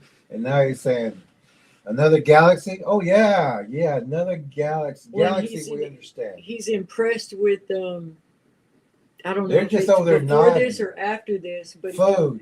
he talks about they have and one time they, how they're just so smart. He says that. It was oh yeah, that ain't us saying it. No. It's like a milk carton, and it's got 4 sticks. I don't know if we've got to that part yet or not, but it's got sticks shoved into 2 it, sticks, floating on the water, and that just impresses him. Well, to begin with, how does he even know that they made it? They didn't And say a bunch of also, sticks through it. is that really that big a deal? That's the genius level of these things. That's how intelligent they Did are. it just float down the river from some kid doing it? Or, I mean, a toddler could do that. Yeah. A toddler could do any of these things that he's talking about. And he's not talking about structures, bows, blinds, No. traps. So No. he doesn't know any of this stuff is around him. Doesn't appear to. There you go. We're from France, We're says from France. JR. 3603 Mockingbird Lane. Zip code 7418 3624. Yes, the galaxy far, far away. There's a guy. Next time. You came from another galaxy and you believe in Jesus Christ. And all 2 of them, Tobias and her, the middle one, didn't do anything. They nodding to everything. And the little one's just looking at him like, huh? He could be like, so 2 plus 2 So is did 4. you bring me a whistle? Yeah, What'd you bring how me come I didn't get a today? whistle? And little Bigfoot's going, I didn't get a whistle. Anybody get Tobias. a And whistle? did the name Tobias just pop into your head, Darrell, or did it say, I am Tobias? I am Tobias from the galaxy from France. Which The galaxy? The galaxy of France. They could tell you the galaxy, but which one? Which one, Darrell? They don't know which galaxy they're from. Listen to Darrell, you'll be in peril. You'll be in prayer if you do anything like this guy's doing. Oh, and I get a kick out of what he talks about with the X's. I think it's coming up. We're almost to the end. So that was the only thing I can tell you, that apparently they came from another galaxy. Apparently you learned so much from them. You know who else came from another galaxy in another realm? The fallen angels. Uh-huh. So Yeah, put 2 and 2 together, Darrell. he knew him for 5 years, and that's all he can tell you. This is all the They're close information he friends, has. really good friends. All the really information good he's got in friends. 5 years. Yeah, And but he learned a lot. and he had to go He learned they like galaxy, whistles. He learned they like cantaloupe. whistles. He learned they like minnow they buckets. like to put sticks in cartons, maybe, maybe, or they like when sticks are in cartons. because he wasn't sure about Oh, that. and they know how to make X's. But he don't know that. I mean, he said somebody or something did. Somebody stuck a Yeah. stick in a carton. Like you're saying, They know how to whop a kids tree could've with done a that. stick. They're not them, but their family originally. How come they? How do you know that? Did they say that? My goodness, not them, but their original family. What are you talking? Did you ask them about that too? And they Did said, they tell you and that? they said, well, he asked them, Oh, and oh, they they said yes, yes, Darrell, yes. I don't know why you keep asking us crazy questions, Darrell. Yes, not me personally, but my great grandfather came on this Tobias, ship. the Tobias, the elder, the captain of the Andromeda Queen Galaxy spaceship, Continental. I don't know. So next question you ask them, they go, "Yes, Darrell. Please, Yes. where's the food? Yes, Darrell. Are you hungry? Yes, Darrell. What time is it? Yes, Darrell." And that's all he learned is they can do this. Yeah, yeah.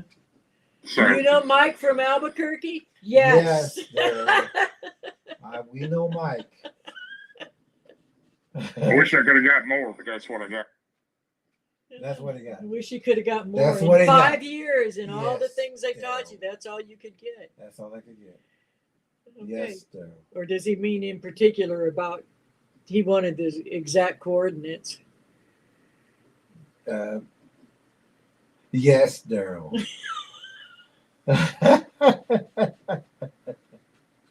Is this all? I would tell anybody that's had a Whoa! Oh, okay. So we did miss that part where he was talking about the X's. He said they make X's, and that's what they called their family. That's their family name or something along those lines. It's ridiculous. Go listen to it. That's the X. That's their family name. Every predator Bigfoot, if you go into an area, they have an X. And Yes, Darrell. that means don't go in. Yes, Darrell. Just Yes, Darrell. And your other brother, it's Darrell. not their family. It's not their brand. JR says, Darrell, take me to your leader. Yes, Darrell. Take me to your leader. Does he have food too, Darrell? And so now, Does he have from these toys? experiences in his 5 years in his love, great love, and his great relationship, and these are some of his best friends, and oh my God. I don't want to hear his opinion of what he's going to tell. Well, okay, suffice it to say, it's terrible advice, the kind we don't want you to take. And this is where he gives his advice. And don't be afraid of them. Respect them. He gives all the same BS stuff that his grandpa gave to him. And the same BS that some of these other researchers do that get people in trouble. And all these people, these researchers out there are following that same bad advice. All of them are. Yeah. All of them. It's the same advice that I got when I started trying to figure out what was going on my property From that Taps Creek in Texas. Yes. And they were gift they're primates, they want to preserve them. Yeah, they're all up against this one wall of what they want to be the truth and just can't accept. None of them know the DNA or the origin, and they're all just and get mad at us for knowing it. And for explaining to people these things are predators. Yeah, you get mad at us for knowing. Don't hate us what they don't know. Was it old Clairol commercial? Don't hate me because I'm beautiful. Don't hate me because we know what. I certainly am in no condition to be doing a Clairol commercial at this time. Don't hate us because we know where they come from. Yeah, don't hate us because we know the DNA. Because we know they're predators. Yeah, don't hate us because we know they're predators. Actually, we don't care if any of them hate us or not. Just don't stop giving bad advice. Yeah, and that's why we're not going to show his bad advice. Yeah. Get the predator Bigfoot and the spiritual warriors path. Get monster spotters so that you can teach your children so that they don't end up like Darrell. And his brother Darrell. Giving terrible advice. Don't feed them. Don't communicate with them. They can't read your mind. They can read your nodding. They can You're read your nodding, you're- look. A husband and wife can be together for years, and or even best friends, and they can predict. They're not literally reading each other's mind. They might get in the same habits as each other. They might, they're watching habits. They understand habits. They notice patterns, but it doesn't mean you're literally reading their mind. And he thinks somewhere in this ridiculous interview, he thinks that they're reading his. It's almost like they can read his mind. Well, you want that to be the case, but they can't read your mind, and they're reading your patterns. your habits. Your patterns are much the same as so many people in the past and so many people out there now. They may be the first ones you've seen. You're not the first one they've seen. You're not special to them. He even says those words in there. They were very special to him, and he was very special to them. Well, I guess you would be if you're taking them food and whistles, but you're leading people into danger, and it's all okay until it's not. And they're just not these brilliant. And you notice he called them creatures too. He didn't call them people. Again. So then how do you say that they're people? He never, I suppose in some other interview somewhere, he's talked about what happened, why he said that it was all great and he never sees them again or whatever. Maybe he moved away from that area. Overbuilt. You're What is just a that? smiley face with teeth. Okay, so let's go ahead and close this up. It's a flash of beauty. Darrell Denton, the Tennessee Bigfoot man. Yeah, we're not going to listen to his opinion or his conclusion. You can because go finish that up on that if you want to interview. hear the if you can wrong stomach it. conclusion, if you want to hear the wrong things anybody should be telling people about these predators, he's basically saying go and you can talk with them, walk with them if you just be nice to them. Lies. Lies. Just like his grandpa lied to him. Yep, he's lying to everybody else. Wrong conclusion. Oh, thank you, Lord, just for giving us this platform. Thank you for the people who take the time to view it now and in the future. Lord, open people's eyes and ears to the truth of what's out here. Open their eyes to that there's going to be that great and terrible day of the Lord, and the beasts of the field will be attacking, and that these are part of the beasts of the field, Lord. Open people's eyes and ears, and thank you for letting us be a part of doing that. Keep people safe. You know what you have to do, Lord. We don't even need to tell you what to do. You already know what you're doing, and you do it so beautifully. Thank you, Father. In Jesus' name, in the name of your Son, Yeshua. Amen. Amen. All right, so Jerry made it through the whole thing. well, we had to skip a lot and go through the but God bless and good rest. God bless Thank you. and good rest, and we'll see y'all again very soon. That's it.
So we're on our way in a snowstorm to go try to find someone that's lost in the woods. Y'all say a prayer.